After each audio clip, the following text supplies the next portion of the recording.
ಎಲ್ಲ ಆತ್ಮಜ್ಯೋತಿಗಳಿಗೂ ಸಾಷ್ಟಾಂಗ ಪ್ರಣಾಮಗಳು. ಎಲ್ಲರಿಗೂ ಇಂದಿನ ಅದ್ವೈತ ಮಕರಂದ ತರಗತಿಗೆ ಆಧಾರದ ಸ್ವಾಗತ. ತರಗತಿಯನ್ನು ಪ್ರಾರಂಭ ಮಾಡೋಕ್ಕಿಂತ ಮೊದಲು ಸದ್ಗುರುಗಳಿಗೆ ಹಾಗೂ ಗುರು ಪರಂಪರೆಗೆ ನಮ್ಮ ಗೌರವವನ್ನು ಸಲ್ಲಿಸೋಣ. ಸುಜಿ ಅವರೇ, ಪ್ರಾರ್ಥನೆ ಮಾಡ್ತೀರಾ? ಹಾ ಮೇಡಮ್, ಮಾಡ್ತೇನೆ. ಶ್ರೀ ಗುರುಭ್ಯೋ ನಮಃ. ನರಸಿಂಹ ಪ್ರಭುಗಳಿಗೆ ವಂದಿಸುತ್ತಾ ಇಂದಿನ ಸತ್ಸಂಗವನ್ನು ಪ್ರಾರಂಭಿಸೋಣ. ಓಂ ಗುರು ಬ್ರಹ್ಮ ಗುರುರ್ವಿಷ್ಣು ಗುರುರ್ದೇವೋ ಮಹೇಶ್ವರಃ ಗುರುರ್ ಸಾಕ್ಷಾತ್ ಪರಂ ಬ್ರಹ್ಮ ತಸ್ಮೈ ಶ್ರೀ ಗುರವೇ ನಮಃ. ಅಖಂಡ ಮಂಡಲಾಕಾರಂ ವ್ಯಾಪ್ತಂ ಯೇನ ಚರಾಚರಂ ತತ್ಪದಂ ದರ್ಶಿತಂ ಯೇನ ತಸ್ಮೈ ಶ್ರೀ ಗುರವೇ ನಮಃ. ನಾರಾಯಣ ಸಮಾರಂಭಾಂ ಶಂಕರಾಚಾರ್ಯ ಮಧ್ಯಮಾಂ ಅಸ್ಮದಾಚಾರ್ಯ ಪರ್ಯಂತಾಂ ವಂದೇ ಗುರು ಪರಂಪರಾಂ. ಸದಾಶಿವ ಸಮಾರಂಭಾಂ ಶಂಕರಾಚಾರ್ಯ ಮಧ್ಯಮಾಂ ಅಸ್ಮದಾಚಾರ್ಯ ಪರ್ಯಂತಾಂ ವಂದೇ ಗುರು ಪರಂಪರಾಂ. ಹರಿ ಓಂ. ಧನ್ಯವಾದಗಳು ಸುಜಿ ಅವರೇ. ಇವತ್ತು ನಾವು ಅದ್ವೈತ ಮಕರಂದದ 3ನೇ ವಿಡಿಯೋಗೆ ಬಂದಿದ್ದೀವಿ.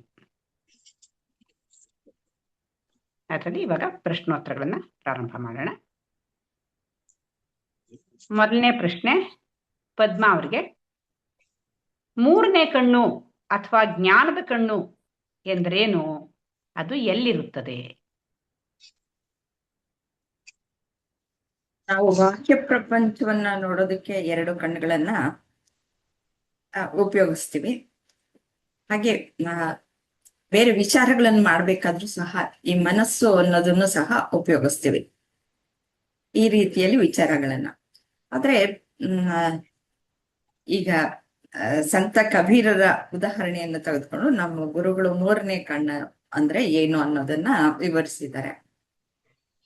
3ನೇ ಕಣ್ಣು ಅನ್ನೋದು ಎಲ್ಲೋ ಇದೆ, ಅದರಿಂದ ನೋಡಿದ್ರೆ ಏನು ಭಗವಂತ ಕಾಣಿಸ್ತಾನೆ, ಅದು ಯಾವ ರೀತಿಯಲ್ಲೋ ಕಾಣಿಸ್ತಾನೆ ಅಂತಂದ್ಬಿಟ್ಟು ತಿಳುವಳಿಕೆ ಇಲ್ಲದಂತಹ ಜನಗಳು ಕಲ್ಪನೆಯನ್ನ ಮಾಡ್ಕೊಳ್ತಾರೆ.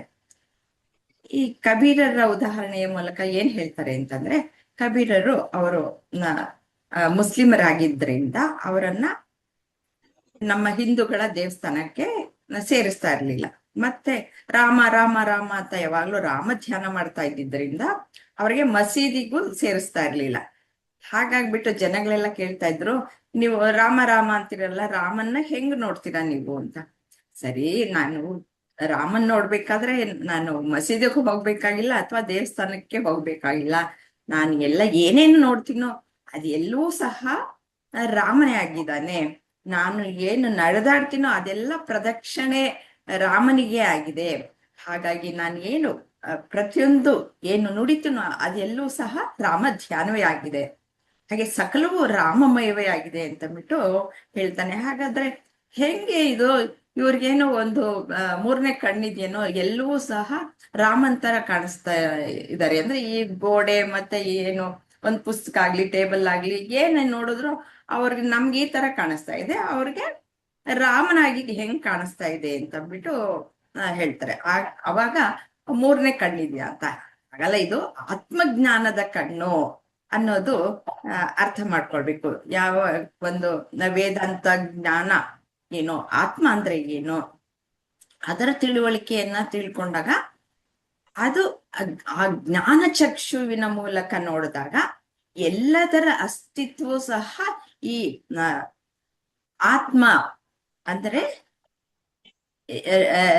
ರಾಮನೇ ಆಗಿದ್ದಾನೆ, ಎಲ್ಲದರ ಅಸ್ತಿತ್ವವು ರಾಮನೇ ಅನ್ನೋದನ್ನ ಆ ಮೂಲಕ ಅವರು ಸಂತ ಕಬೀರರು ಹೇಳಿರೋದು. ಆದ್ರೆ ಆ ತಿಳುವಳಿಕೆ ಇರೋರು ಇದನ್ನ ಸತ್ಯವನ್ನ ಅರ್ಥಕೊಂಡ್ರು. ಇಲ್ಲ, ಆ ಸತ್ಯ ಗೊತ್ತಿಲ್ಲದೆ ಇರೋರ್ಗೆ ಅದು ಅರ್ಥ ಆಗ್ಲಿಲ್ಲ. ಅದ ಏನೋ ಒಂದು ಮಾಯಾ ಕಲ್ಪನೆ ಇರಬಹುದು, ಅವರಿಗೆ ಬೇರೆ ಒಂದು ದಿವ್ಯ ದೃಷ್ಟಿ ಇರಬಹುದು, ಅಥವಾ ಬೇರೆ ಏನೋ ಒಂದು ಮಿರಾಕಲ್ ಇರಬಹುದು ಅಂತ ಅಂದ್ಬಿಟ್ಟು ಕಲ್ಪಿಸ್ಕೊಂಡ್ರು. ಖಂಡಿತ. ಅದೇ ಗುರೂಜಿದು ಒಂದು ಥರ್ಡ್ ಐ ಮೆಡಿಟೇಷನ್ ಅಂತ ಮಾಡಿಸ್ತಾರೆ, ಅದಕ್ಕೆ ಎಷ್ಟೊಂದು ವ್ಯೂಸ್ ಬಂದಿದೆ ಅಂತ ಅವ್ರು ಹೇಳ್ತಾ ಇದ್ರು. ಬೇರೆದೆಲ್ಲ ಯಾರು ನೋಡೋದೇ ಇಲ್ಲ, ಅದ್ ನೋಡಿದ್ರೆ ಅಂದ್ರೆ ಅದ್ರಲ್ಲಿ ಆ ಥರ್ಡ್ ಐ ನಾವು ಇಲ್ಲಿ ಜಾಗೃತ ಮಾಡಿದ್ರೆ ಇನ್ನು ಏನೇನೇನೇನೋ ಕಾಣುತ್ತೇನೋ ಅನ್ನೋ ತರಹ ಒಂದು ಭಾವನೆ ಅಂತ. ಅದು ಆ ರೀತಿ ಅಲ್ಲ, ಜ್ಞಾನವೇ ಜ್ಞಾನ ಚಕ್ಷು ಅದು ಥರ್ಡ್ ಐ ಅಂದ್ರೆ, ಹೊರತು ಇನ್ನು ಏನೋ ಬೇರೆ ಏನೋ ಪವಾಡ ಆಗೋದಾಗ್ಲಿ ಇನ್ನೇನೇನೋ ವಿಚಿತ್ರವಾಗಿ ಕಾಣೋದಾಗ್ಲಿ ಅದೆಲ್ಲ ಏನು ಕಾಣಲ್ಲ. ಅವನಿಗೂ ಇದೇ ಥರನೇ ಕಾಣುತ್ತೆ, ಆದ್ರೆ ಅವನಿಗೆ ಗೊತ್ತಾಗಿರುತ್ತೆ ಏನೇನ್ ಕಾಣಿಸ್ತಾ ಇದೆಯೋ ಅದೆಲ್ಲವೂ ಆ ಅಪರಿಮಿತವಾದ ಅಸ್ತಿತ್ವದ ಪರಿಮಿತ ರೂಪ ಇವೆಲ್ಲ. ಹಾಗಾಗಿ ಏನೇನ್ ನೋಡ್ತಾನೋ ಅದೆಲ್ಲವೂ ಅಲ್ಲಿಂದಲೇ ಬಂದಿದೆ, ಅದು ಅಪರಿಮಿತ ಅಸ್ತಿತ್ವಕ್ಕೆ ಸೇರಿರುವಂಥದ್ದು, ಅದು ಮಾತ್ರವೇ ಇರುವಂಥದ್ದು ಅನ್ನೋ ಒಂದು ಸ್ಪಷ್ಟತೆ ಜ್ಞಾನಿಗಿರುತ್ತೆ. ಹಾಗಾಗಿ ಅವನ ಜ್ಞಾನ ಚಕ್ಷು ತೆರೆದಿರುತ್ತೆ ಅಂತ ಹೇಳ್ತಾರೆ. ಚೆನ್ನಾಗಿತ್ತು. ಎರಡನೇ ಪ್ರಶ್ನೆ ಸುಜಿಯಾ ಅವ್ರಿಗೆ. ಮನಸ್ಸನ್ನು ಶೂನ್ಯ ಮಾಡುವುದರಿಂದ ಆತ್ಮಜ್ಞಾನ ಪ್ರಾಪ್ತವಾಗುತ್ತದೆಯೇ? ಮನಸ್ಸನ್ನು ಶೂನ್ಯ ಮಾಡ್ಕೊಂಡ್ರೆ ಆತ್ಮಜ್ಞಾನ ಅದು ಆಗಲ್ಲ. ಯಾಕೆಂದ್ರೆ ಆತ್ಮಜ್ಞಾನ ಮಾಡಕ್ ಮನಸ್ಸು ಬೇಕೇ ಬೇಕು. ಅದನ್ನೇ ಶೂನ್ಯ ಮಾಡ್ಕೊಂಡ್ಬಿಟ್ರೆ ನಮ್ಗೆ ಜ್ಞಾನ ಎಲ್ಲಿಂದ ಬರೋದಿಲ್ಲ. ಸೊ ಮನಸ್ಸು ಬೇಕು ನಮ್ಗೆ, ಮನಸ್ಸಿಂದಾನೇ ನಾವು ಅದು ಆತ್ಮಜ್ಞಾನ ತಿಳ್ಕೊಳಕ್ ಸಾಧ್ಯ.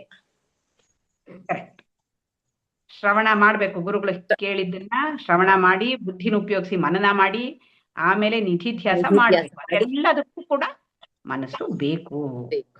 ಸರಿಯಾಗಿ ಹೇಳಿದ್ರಿ. ಮೂರನೇ ಪ್ರಶ್ನೆ ಸಾವಿತ್ರಿ ಅವ್ರಿಗೆ. ಆತ್ಮಜ್ಞಾನವು ಮನಸ್ಸನ್ನು ಮೀರಿದುದು ಎಂದು ಹೇಳುತ್ತಾರೆ. ಹಾಗಿದ್ದ ಮೇಲೆ ಅದನ್ನು ತಿಳಿಯಲು ಮನಸ್ಸೇಕೆ ಬೇಕು? ಮನಸ್ಸು ಬೇಕಾಗತ್ತೆ. ಯಾಕೆ ಅಂತಂದ್ರೆ ಅದು ಇಂದ್ರಿಯಗಳಿಗೆ ಅತೀತವಾಗಿರ್ತಕ್ಕಂಥದ್ದು ಆತ್ಮಜ್ಞಾನ ಅನ್ನೋದು. ಅದಕ್ಕೆ ಇಂದ್ರಿಯಗಳಿಗೆ ಅತೀತವಾಗಿದ್ದು ಅಂದ್ಮೇಲೆ ಮತ್ತೆ ಯಾಕೆ ನಿಲ್ಲಿಸ್ಬೇಕು? ಯಾಕೆಂದ್ರೆ ಈ ಧ್ಯಾನ ಜ್ಞಾನ ಇದು ಎರಡು ಒಟ್ಟಿಗೆ ಹೋಗತ್ತೆ ಅದು. ಹಾಗಾಗಿ ಮನಸ್ಸು ಕೂಡ ಬೇಕಾಗತ್ತೆ. ಮನಸ್ಸಿನಲ್ಲಿ ಆಳವಾಗಿ ಈ ವಾಸನೆಗಳೆಲ್ಲ ಅಡ್ಕೊಂಡಿರತ್ತೆ. ಆ ಧ್ಯಾನದ ಮೂಲಕ ಅವನು ಅದನ್ನ ಕ್ಲೀನ್ ಮಾಡ್ತಾ ಹೋದಾಗ ಆ ಶ್ರವಣದಿಂದ ಕೇಳಿದ್ದನ್ನ ಮನನದಲ್ಲಿ ಅವನು ಆ ಒಂದು ಪ್ರಶ್ನೆಗಳಿಗೆಲ್ಲ ಉತ್ತರವನ್ನು ಪಡಿತಾ ಹೋಗ್ತಾನೆ. ಮನನ ತ್ರಾಯತೆ ಇತಿ ಮಂತ್ರ ಅಂತ ಆ ಮನಸ್ಸು ಇರ್ಬೇಕಾಗತ್ತೆ.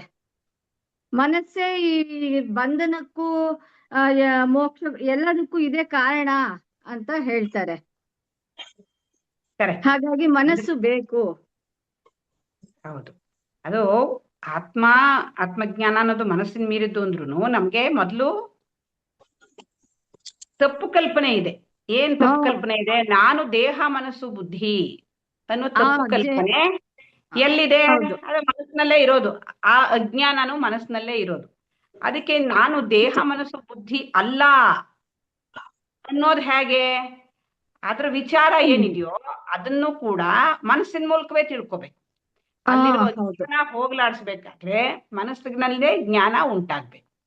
ಅದಕ್ಕೆ ಶ್ರವಣ ಮಾಡ್ಬೇಕು, ಮನನ ಮಾಡ್ಬೇಕು, ನಿಧಿಧ್ಯಾಸ ಮಾಡ್ಬೇಕು. ನಿಜವಾದ ನಾನು ಯಾರು?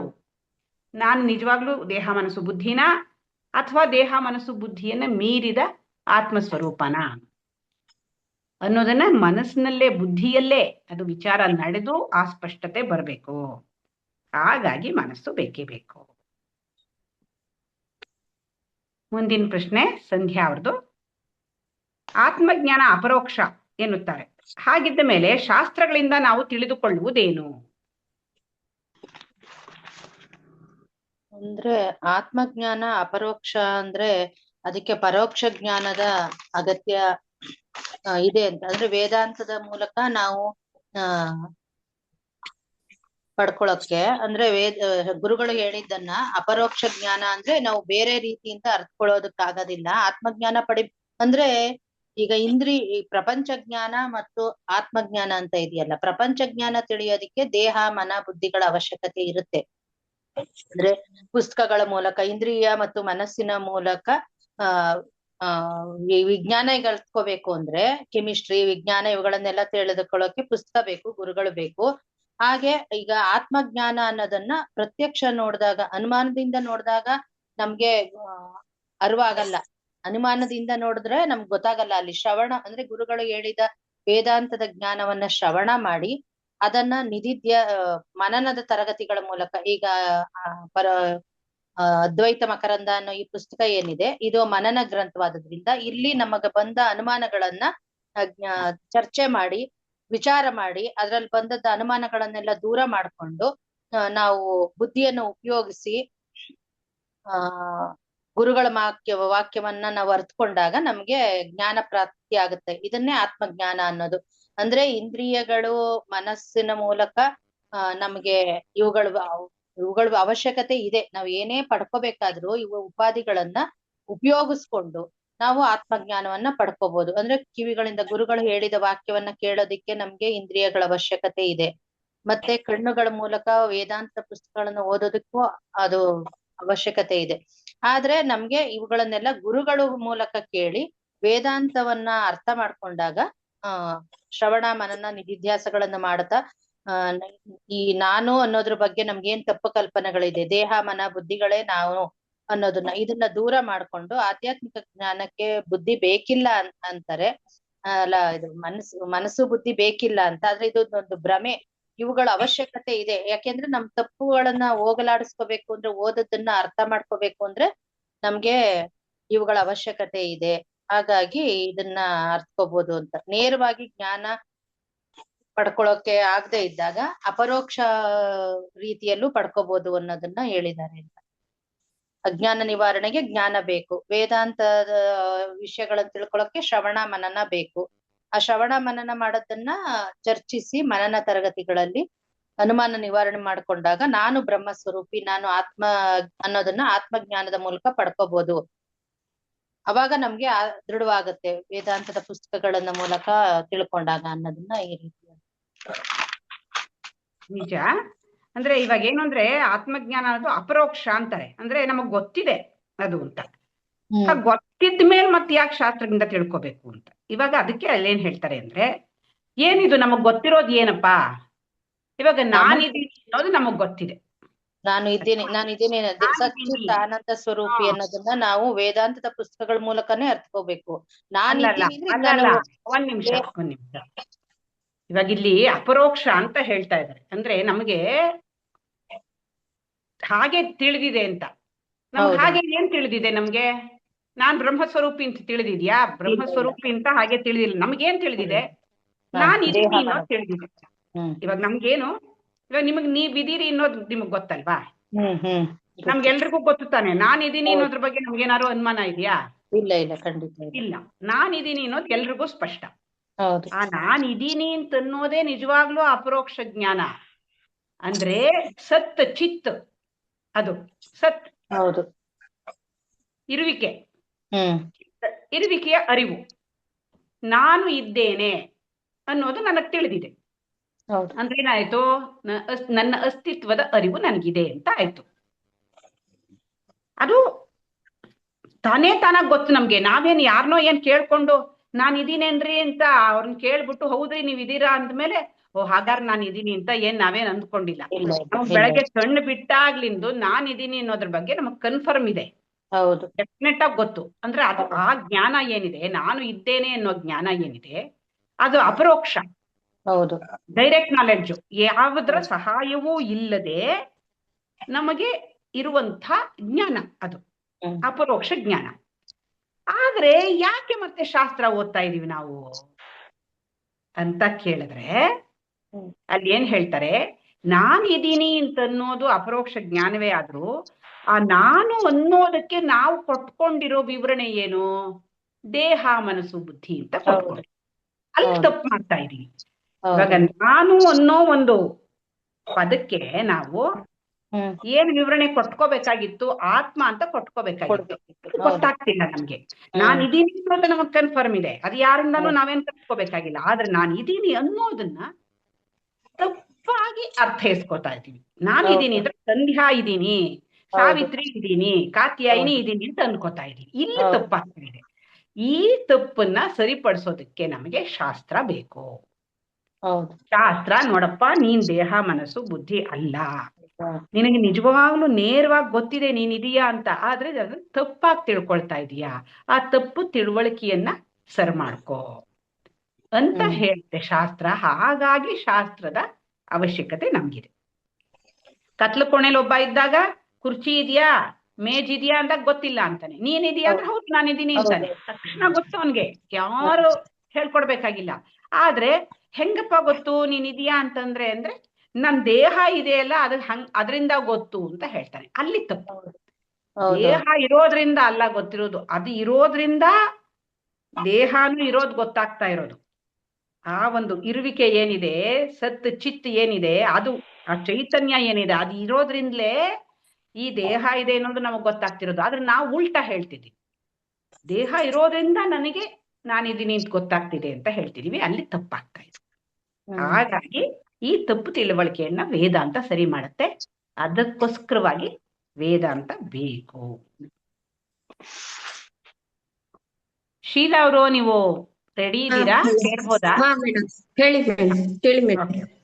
ಆಯ್ತು. ಇವಾಗ ಜ್ಞಾನ ಎಂದರೇನು ಅಂದ್ರೆ ಯಾವ್ದಾದ್ರೂ ಒಂದು ವಸ್ತು ಬಗ್ಗೆ ಮತ್ತು ಆತ್ಮದ ಬಗ್ಗೆ ಎರಡನ್ನು ಹೇಳ್ಬೇಕು. ಜ್ಞಾನ ಎಂದರೇನು? ಜ್ಞಾನ ಅಂತಂದ್ರೆ ಒಂದು ಯೋಚನೆ. ಯಾವುದೇ ಒಂದು ವಸ್ತುವನ್ನು ನೋಡಿದಾಗ ನಾವು ಅದನ್ನ ನಾವು ಗುರ್ತು ಮಾಡ್ಕತೀವಿ. ಅದನ್ನ ನಮ್ಮ ಮನಸ್ಸಿನ ಆಳಕ್ಕೆ ಇಳಿದು ಅದು ಏನು ಅನ್ನೋ ಅರಿವು ನಮ್ಗೆ ಉಂಟಾಗತ್ತೆ. ಅದನ್ನ ನಾವು ಜ್ಞಾನ ಅಂತ ಕರಿತೀವಿ. ನಾವು ಯಾವುದೇ ವಸ್ತುವನ್ನ ನೋಡಿದಾಗ, ಈ ಹೊರಗಿನ ಪ್ರಪಂಚದಲ್ಲಿ ಏನೋ ಒಂದು ಹಣ್ಣು ನೋಡ್ತೀವಿ ಅಥವಾ ಏನೋ ಒಂದು ವಸ್ತು ನೋಡ್ತೀವಿ. ಆ ವಸ್ತು ನೋಡಿದಾಗ ಇದು ಇಂಥದೇ ವಸ್ತು ಅನ್ನೋ ಒಂದು ಗುರುತನ್ನ ನಾವು ಮಾಡ್ತೀವಿ. ಅದೇ ರೀತಿ ಆಧ್ಯಾತ್ಮದಲ್ಲೂ ಕೂಡ ನಾವು ಜ್ಞಾನವನ್ನ ಹೊಂದುತ್ತೀವಿ ಅಂದಾಗ ಈ ಆತ್ಮ ಅನ್ನೋದು ಏನು, ನಾನು ಅನ್ನೋದು ಯಾರು ಅನ್ನೋದನ್ನ ನಾವು ಆಳವಾಗಿ ನಾವು ಅಧ್ಯಯನ ಅಥವಾ ಅದನ್ನ ಸಾಧನೆ ಮಾಡ್ತಾ ಹೋದಾಗ ನಾನು ಕೂಡ ಆತ್ಮಸ್ವರೂಪಿ, ಬ್ರಹ್ಮಸ್ವರೂಪಿ ಅಂತ ಅಂದ್ಬಿಟ್ಟು ನಾವು ಅದನ್ನ ಅರಿಯಕ್ಕೆ ಇದು ಜ್ಞಾನ ಅನ್ನೋದು ನಮ್ಗೆ ಉಪಯೋಗಕ್ಕೆ ಬರುತ್ತೆ ಅಂತ ನಾನು ಅನ್ಕೊಂಡಿದ್ದೀನಿ. ಸರಿಯಾಗಿ ಹೇಳಿ. ಅದು ಏನು ಅಂದ್ರೆ ಅದನ್ನ ನಮ್ಗೆ ನೇರವಾಗಿ ಗೊತ್ತಿಲ್ಲ, ನಾನು ಅನ್ನೋದು ಆತ್ಮ ಅಂತ, ದೇಹ ಅಂತ ತಪ್ಪು ತಿಳ್ಕೊಂಡಿದೀವಿ. ಹಾಗಾಗಿ ನಾವು ಈ ಒಂದು ಶಾಸ್ತ್ರ ಸದ್ಗುರುಗಳನ್ನ ಕೇಳಿದಾಗ, ಅವ್ರು ಹೇಳಿದ್ದನ್ನು ಕೇಳಿಸ್ಕೊಂಡಾಗ ಆಗ ನಮಗೆ ತಪ್ಪು ತಿಳುವಳಿಕೆ ಹೋಗ್ಬಿಟ್ಟು ಸರಿಯಾದ ಜ್ಞಾನ ಆತ್ಮನ ಬಗ್ಗೆ ಉಂಟಾಗ. ಚೆನ್ನಾಗಿ ಹೇಳಿ. ಮುಂದಿನ ಪ್ರಶ್ನೆ ಪದ್ಮಾ ಅವ್ರಿಗೆ. ವೇದಾಂತ ಶ್ರವಣ ಹಾಗೂ ಮನನದಿಂದ ನಾನು ದೇಹ ಮನಸ್ಸು ಬುದ್ಧಿ ಅಲ್ಲ ಎಂದು ತಿಳಿದ ಮೇಲೆ ನಿಧಿಧ್ಯಾಸದ ಅವಶ್ಯಕತೆ ಏನಿದೆ?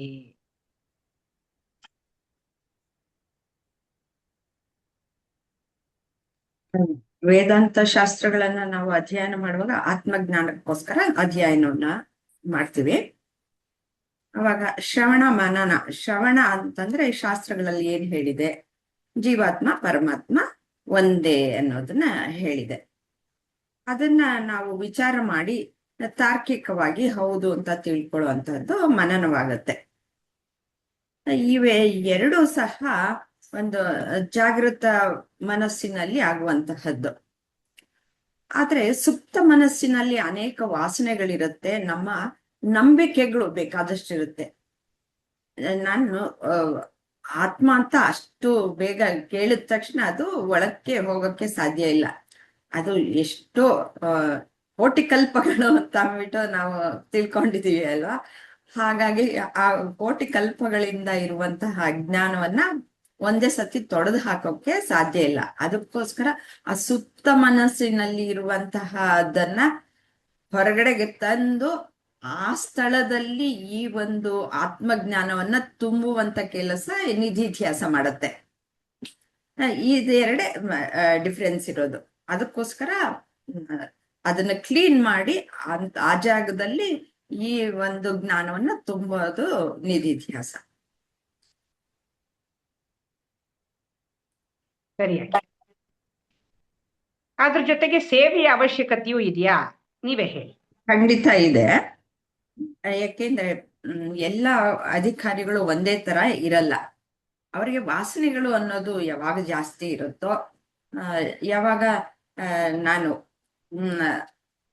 ಏನು ಕರ್ಮವನ್ನ ಮಾಡ್ಬೇಕು ಅನ್ನೋದು ಎಲ್ಲ ಮನುಷ್ಯನಿಗೂ ಇರುವಂತಹದ್ದೇ. ಹಾಗಾಗಿ ಅವನಿಗೆ ಆ ವಾಸನೆಗಳಿರುತ್ತೆ, ಅಂದ್ರೆ ಬಯಕೆಗಳು ಅನ್ನೋದು ಇರುತ್ತೆ. ಆ ಬಯಕೆಗಳೆಲ್ಲವೂ ಅವನಿಗೆ ಹೋಗ್ಬೇಕಲ್ಲ. ಬಯಕೆಗಳು ಹೋದಾಗ ಮಾತ್ರ ಅಲ್ಲಿ ಶುದ್ಧವಾಗಿ ಮನಸ್ಸು, ಅಲ್ಲಿ ಆತ್ಮಜ್ಞಾನ ಅನ್ನೋದು ಬರೋದಕ್ಕೆ ಸಾಧ್ಯ. ಇಲ್ಲಾಂದ್ರೆ ಅವು ಎಳ್ಕೊಂಡು ಕರ್ಮದ ಕಡೆಗೆ ಸೆಳೆದುಕೊಂಡು ಹೋಗ್ತಾ ಇರುತ್ತೆ. ಆ ಕರ್ಮ ಚಕ್ರ ಅಂದ್ರೆ ಸಂಸಾರ ಚಕ್ರದಲ್ಲಿ ಸಿಲುಕಿಸ್ತಾ ಇರುತ್ತೆ. ಹಾಗಾಗಿ ಯಾವಾಗ ಕರ್ಮಯೋಗವನ್ನ ಮಾಡ್ತೀವೋ, ಕರ್ಮಯೋಗವನ್ನ ಮಾಡಿದಾಗ ಎಲ್ಲವೂ ಈಶ್ವರಾರ್ಪಿತ ಭಾವದಲ್ಲಿ ಮಾಡೋದ್ರಿಂದ ಆ ಒಂದು ಕರ್ಮ ಫಲವನ್ನ ಸ್ವೀಕಾರ ಮಾಡಲ್ಲ. ಯಾವಾಗ ಕರ್ಮ ಫಲವನ್ನ ಬಿಟ್ಟು ಹಾಕ್ತಿವೋ ಆಗ ಈ ವಾಸನೆಗಳು ಅನ್ನೋದು ಕ್ಷಯವಾಗ್ತಾ ಹೋಗುತ್ತೆ. ಅವಾಗ ವಾಸನೆಗಳು ಎಲ್ಲಿರುತ್ತವೆ? ಈ ಕೆಳ ಮನಸ್ಸಿನಲ್ಲಿ ಇರುತ್ತೆ. ಅದು ಶುದ್ಧವಾಗ್ತಾ ಹೋದಾಗ ಬುದ್ಧಿಯ ಮಾತನ್ನ ಈ ಮನಸ್ಸು ಕೇಳ್ತಾ ಹೋಗುತ್ತೆ. ಇಲ್ಲ, ಇದು ತುಂಬಾ ಕ್ಲೌಡಿ ಆಗೋಗ್ಬಿಟ್ಟಿದ್ದಾಗ ಬುದ್ಧಿ ಮಾತನ್ನ ಕೇಳಲ್ಲ. ಆ ವಾಸನೆಗಳು ಸೆಳ್ಕೊಂಡು ಹೋಗ್ತಾ ಇರುತ್ತವೆ. ಅವು ಹೀಗೆ ಈಶ್ವರಾರ್ಪಿತ ಭಾವ ಮತ್ತೆ ಫಲದ ಒಂದು ಅಪೇಕ್ಷೆ ಇಲ್ಲದೆ ಮಾಡಿದಾಗ ಈ ವಾಸನಾಕ್ಷಯ ಅನ್ನೋದು ಆಗತ್ತೆ. ಆಮೇಲೆ ಅವನು ನಾನು ಕರ್ತೃನು ಅಲ್ಲ ಅನ್ನೋದು ಅವನಿಗೆ ಗೊತ್ತಾಗೋಗ್ಬಿಡುತ್ತೆ. ಈಗ ಕರ್ತೃನೂ ಅಲ್ಲ, ಭೋಕ್ತನೂ ಅಲ್ಲ, ನಾನು ಜ್ಞಾತನೂ ಅಲ್ಲ, ನಾನು ಈ ಆತ್ಮಜ್ಞಾನವು ಬಂದಾಗ ನಾನು ಸಚ್ಚಿದಾನಂದ ಸ್ವರೂಪಿ ಅನ್ನೋದು ಅವನಿಗೆ ದೃಢ ಆಗುತ್ತೆ. ಇಲ್ಲ ವಾಸನೆಗಳಿತ್ತು ಅಂತಂದಾಗ ಅವನಿಗೆ ಈ ಒಂದು ಜ್ಞಾನ ನಿಲ್ಲಲ್ಲ. ಅದಕ್ಕೋಸ್ಕರ ಒಂದು ಕಡೆಯಿಂದ ತೆಗೆದುಕೊಂಡು ಹೋಗ್ತಾರೆ. ಚೆನ್ನಾಗಿ ಹೇಳಿದ್ರಿ. ಸೊ ಬುದ್ಧಿ ಶುದ್ಧ ಆಗಕ್ಕೆ ಶ್ರವಣ ಮನನ, ಹೃದಯ ಶುದ್ಧ ಆಗಕ್ಕೆ ಅಂದ್ರೆ ಭಾವನೆ ಶುದ್ಧ ಆಗೋದಕ್ಕೆ ನಿಧಿಧ್ಯಾಸ, ಹಾಗೂ ಕರ್ಮ ಶುದ್ಧ ಆಗೋದಕ್ಕೆ ಅಂದ್ರೆ ಅಹಂಕಾರದ ನಿರ್ಮೂಲನೆ, ನಾನೇ ಮಾಡಿದೆ ಅಂತ ಅನ್ನೋದು ಇದೆಯಲ್ಲ ಅದು ಶುದ್ಧ ಆಗೋದಕ್ಕೆ ಕರ್ಮಯೋಗ, ಸೇವೆ ಎಲ್ಲವೂ ಸಹಾಯ ಅಂತ ಚೆನ್ನಾಗಿ ಹೇಳಿದ್ರಿ. ಮುಂದಿನ ಪ್ರಶ್ನೆ ಸುಜಿಯ ಅವರಿಗೆ. ಮನಸ್ಸಿನ ಕಾರ್ಯವೈಖರಿಯನ್ನು ವಿವರಿಸಿ. ಅಂದ್ರೆ ಜಾಗೃತ, ಸುಪ್ತ, ಪ್ರಜ್ಞೆಗೆ ನಿಲುಕದ ಮನಸ್ಸು ಹೇಗೆ ಕೆಲಸ ಮಾಡುತ್ತೆ, ಅದನ್ನು ಯಾವ ರೀತಿ ನಾವು ಅಲೈನ್ ಮಾಡ್ಬೋದು, ಡ್ರೈವಿಂಗ್ ಉದಾಹರಣೆ ಮೂಲಕ ವಿವರಿಸಿ. ಆತ್ಮನೋ ಮೋಕ್ಷಾರ್ಥಂ ಜಗತಿತಾಯ. ಫಸ್ಟ್ ನಮ್ದು ಯಾವ್ದೋ ಒಂದು ವಿಷಯ, ಡ್ರೈವಿಂಗ್ ವಿಷಯ, ಅದನ್ನ ಕಲಿಬೇಕು ಅಂದಾಗ ತುಂಬಾ ಕಾನ್ಶಿಯಸ್ ಆಗಿ ಹಿಂಗೆ ಕಲಿತೀವಿ. ಅದನ್ನ ಹಂಗೆ ಕಲಿತಾ ಅದ್ ನಮ್ದು ಸುಪ್ತ ಮನ್ಸಿಗೆ ಹೊಟ್ಟೋಗತ್ತೆ. ಸೊ ನೆಕ್ಸ್ಟ್ ಟೈಮ್ ಎಲ್ಲ ಕಲ್ತಾದ್ಮೇಲೆ ಒಂದು 6 ತಿಂಗಳಾದ್ಮೇಲೆ ಕಣ್ಣು ಮುಚ್ಕೊಂಡು ಹಿಂಗೆ ಓಡಿಸಿ, ಯಾಕೆಂದ್ರೆ ಅದು ಸುಪ್ತ ಮನಸ್ಸಿಗೆ ಹೊಟ್ಟೋಗಿರುತ್ತೆ. ಅದೇ ತರ ನಾವು ಆತ್ಮಜ್ಞಾನನು ಸುಪ್ತ ಮನಸ್ಸಿಗೆ ಕಳಿಸ್ಬೇಕು. ಹೇಗೆ ಹೋಗತ್ತೆ ಅಂದ್ರೆ ಶ್ರವಣ ಮಾಡಿ, ಶ್ರವಣನ್ ಕೇಳಿಸ್ಕೊಂಡು ಅದ್ರಲ್ಲಿ ಬಂದಿರೋ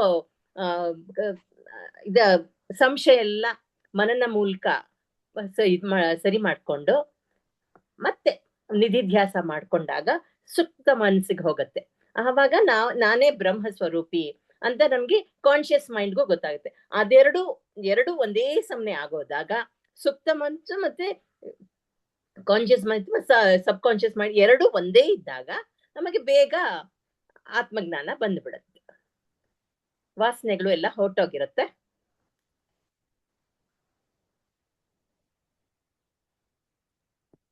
ಸರಿ. ಇಲ್ಲಿದ್ರೆ ಹೊರಗೊಂದು ಒಳಗೊಂದು ಆಗ್ತಾ ಇರುತ್ತೆ, ಎರಡು ಅಲೈನ್ ಆಗ್ಬೇಕಲ್ಲ. Align, correct. ಅಲೈನ್ ಏನೋ ನಾವು ಹೇಳ್ತೀವಿ, ಎಲ್ಲ ಕೇಳಿದ ತಕ್ಷಣ ಕರೆಕ್ಟ್ ಗುರೂಜಿ ಬಹಳ ಚೆನ್ನಾಗಿ ಹೇಳ್ಕೊಟ್ಟಿದ್ದಾರೆ, ನಾನು ಆತ್ಮ ಅಂತ ಹೇಳ್ತೀವಿ. ಆದ್ರೆ ಮತ್ತೆ ಒಳಗಿಂದ ಬೇರೆ ಬರ್ತಾ ಇರುತ್ತೆ, ಹೋಗೋದಿಲ್ಲ. ಒಂದೇ ಇದಕ್ಕೆ. ಆಮೇಲೆ ವರ್ತಮಾನ ಕಾಲದಲ್ಲೇ ಇರ್ಬೇಕು. ಸೊ ಇಲ್ಲ ಅಂದ್ರೆ ಒಂದ್ಸಲಿ ಭೂತಕ್ಕೆ ಹೋಗ್ತೀವಿ, ಇಲ್ಲ ಭವಿಷ್ಯಕ್ಕೆ ಹೋಗ್ತೀವಿ, ಭಯ ಇರುತ್ತೆ, ಆತಂಕಗಳಿರುತ್ತೆ. ಸೊ ಅದನ್ನ ಸುಪ್ತ ಮನ್ಸಿಗೆ ಹೋದಾಗ ನಾವು ಯಾವಾಗ್ಲೂ ವರ್ತಮಾನ ಕಾಲದಲ್ಲೇ ಇರ್ತೀವಿ. ಸುಪ್ತ ಮನ್ಸಿಗೆ ಹೋದಾಗ ವರ್ತಮಾನ ಕಾಲದಲ್ಲಿ ಇರ್ತೀವಾ? ಅಲ್ಲ, ಸುಪ್ತ ಮನ್ಸಿಗೆ ನಾವು ಬ್ರಹ್ಮ ಸ್ವರೂಪಿಂದ ಹೋದಾಗ ಅದೆರಡು ಈಕ್ವಲ್ ಆಗೋದು, ಎರಡು ಒಂದೇ ಸಮಯ ಆಗುತ್ತೆ. ಆವಾಗ ನಾವು ಯಾವಾಗ್ಲೂ ಅಲ್ಲೇ ವರ್ತಮಾನ ಕಾಲದಲ್ಲೇ ಇರ್ತೀವಿ. ಓಕೆ, ಚೆನ್ನಾಗಿ. ಸಾವಿತ್ರಿಯವರು ರಾಮಕೃಷ್ಣ ಪರಮಹಂಸರ ಉದಾಹರಣೆಯ ಮೂಲಕ ಶ್ರವಣ ಮನನ ನಿಧಿಧ್ಯಾಸಗಳನ್ನು ವಿವರಿಸಿ. ರಾಮಕೃಷ್ಣ ಪರಮಹಂಸರು ಧ್ಯಾನ ಮಾಡ್ತಾ ಇರ್ತಾರೆ. ಕಾಳಿ ಮಾತೆಯನ್ನ ಶ್ರವಣದಿಂದ ಆ ಕಾಳಿ ಮಾತೆ ಕಾಣಿಸ್ತಾ ಇರುತ್ತೆ. ಆ ಕಾಣಿಸ್ತಾ ಇರೋದನ್ನ ಅದಲ್ಲ ಕಾಣಿಸ್ತಾ ಇರೋದು ಅಂತ ತೋತಾಪುರಿ ಗುರುಗಳು ಬಂದು ಹೇಳ್ತಾರೆ. ಅದನ್ನ ಬಿಟ್ಟು ಇನ್ನು ಜ್ಞಾನ ಖಡ್ಗದಿಂದ ಅದನ್ನ ಕತ್ತರಿಸ್ಬೇಕು ಅಂತ. ಜ್ಞಾನ ಖಡ್ಗದಿಂದ ಯಾಕೆ ಅಂತಂದ್ರೆ ಆ ಕಾಣಿಸ್ತಾ ಇರೋದು ಅದು ನಿಜ ಅಲ್ಲ ಅದು. ಹಾಗಾಗಿ ಅದನ್ನ ಜ್ಞಾನ ಖಡ್ಗದಿಂದ ಕತ್ತರಿಸಿ ನೀನು ಆ ಅರಿವಿನಲ್ಲಿ ನಿಂತ್ಕೋಬೇಕಾಗತ್ತೆ. ಅದಕ್ಕೋಸ್ಕರ ಹೇಳ್ತಾರೆ. ಆವಾಗ ಅವರು ನಿರ್ಗುಣೋಪಾಸನೆಯನ್ನು ಮಾಡ್ತಾರೆ. ಸಗುಣೋಪಾಸನೆಯಲ್ಲಿದ್ದು ನಿರ್ಗುಣೋಪಾಸನೆಯನ್ನು ಮಾಡಿದಾಗ ಅವರಿಗೆ ಆವಾಗ ಆ ಜ್ಞಾನದ ಅರಿವಾಗತ್ತೆ. ಅದು ಆವಾಗ ಆ ಮುಕ್ತ ಸ್ಥಿತಿ ಅನ್ನೋದನ್ನ ಅವರು ಕಂಡ್ಕೊಂತಾರೆ ಅಲ್ಲಿ ರಾಮಕೃಷ್ಣ ಪರಮಹಂಸರು. ಅಂದ್ರೆ ಇವಾಗ ಇವರು ಆಗ್ಲೇ ವಿವರಿಸಿದ ಹಾಗೆ ಶ್ರವಣ ಮಾಡ್ತೀವಿ, ಮನನ ಮಾಡ್ತೀವಿ, ನಿಧಿಧ್ಯಾಸ ಮಾಡ್ಬೇಕು. ಶ್ರವಣ ಮಾಡ್ತೀವಿ. ಶ್ರವಣ ಮಾಡಿದ್ದನ್ನ ಏನಾಯ್ತು ಡೌಟ್ ಇವಾಗ ಏನಾಗಿತ್ತು ಅಂದ್ರೆ ರಾಮಕೃಷ್ಣರು ಮೊದ್ಲು ಕಾಳಿನ ಧ್ಯಾನ ಮೊದ್ಲು ಮಾಡ್ತಾ ಇದ್ರು. ಧ್ಯಾನ ಮಾಡಿದ್ರು. ಅಲ್ಲೇನಾಗಿತ್ತು, ಒಳಗಡೆ ಸುಪ್ತ ಮನಸ್ಸಿನಲ್ಲಿ ಅದು ನಿಂತು ಬಿಟ್ಟಿತ್ತು. ಕಾಳಿ ನಿಜ, ಕಾಳಿ ರೂಪ ಎಲ್ಲ ಸುಪ್ತ ಮನಸ್ಸಲ್ಲಿ ಇತ್ತು. ಇವಾಗ ಇವ್ರು ಬಂದ್ಬಿಟ್ಟು ಹೇಳ್ಕೊಟ್ರು, ನೋಡಪ್ಪ ಅದ್ವೈತ ಹೇಳ್ಕೊಟ್ರು. ಹಂಗೆ ಯಾವ್ದು ಬೇರೆ ಬೇರೆ ರೂಪ ಗೀಪ ಅಂತ ಏನಿಲ್ಲ, ನಾಮರೂಪಗಳೆಲ್ಲ ಮಿಥ್ಯಾ, ಇರೋದು ಒಂದೇ ಸತ್ಯ, ಸಚ್ಚಿದಾನಂದ ಸ್ವರೂಪ ಇರೋದು ಒಂದೇ ಅಂತ ಅವ್ರು ಹೇಳ್ಕೊಟ್ರು. ಅದನ್ನ ಶ್ರವಣ ಮಾಡಿದ್ರು, ಮನನಾನು ಮಾಡಿದ್ರು. ಆಯ್ತು, ಕೂತ್ಕೊಂಡ್ರು ಧ್ಯಾನಕ್ಕೆ.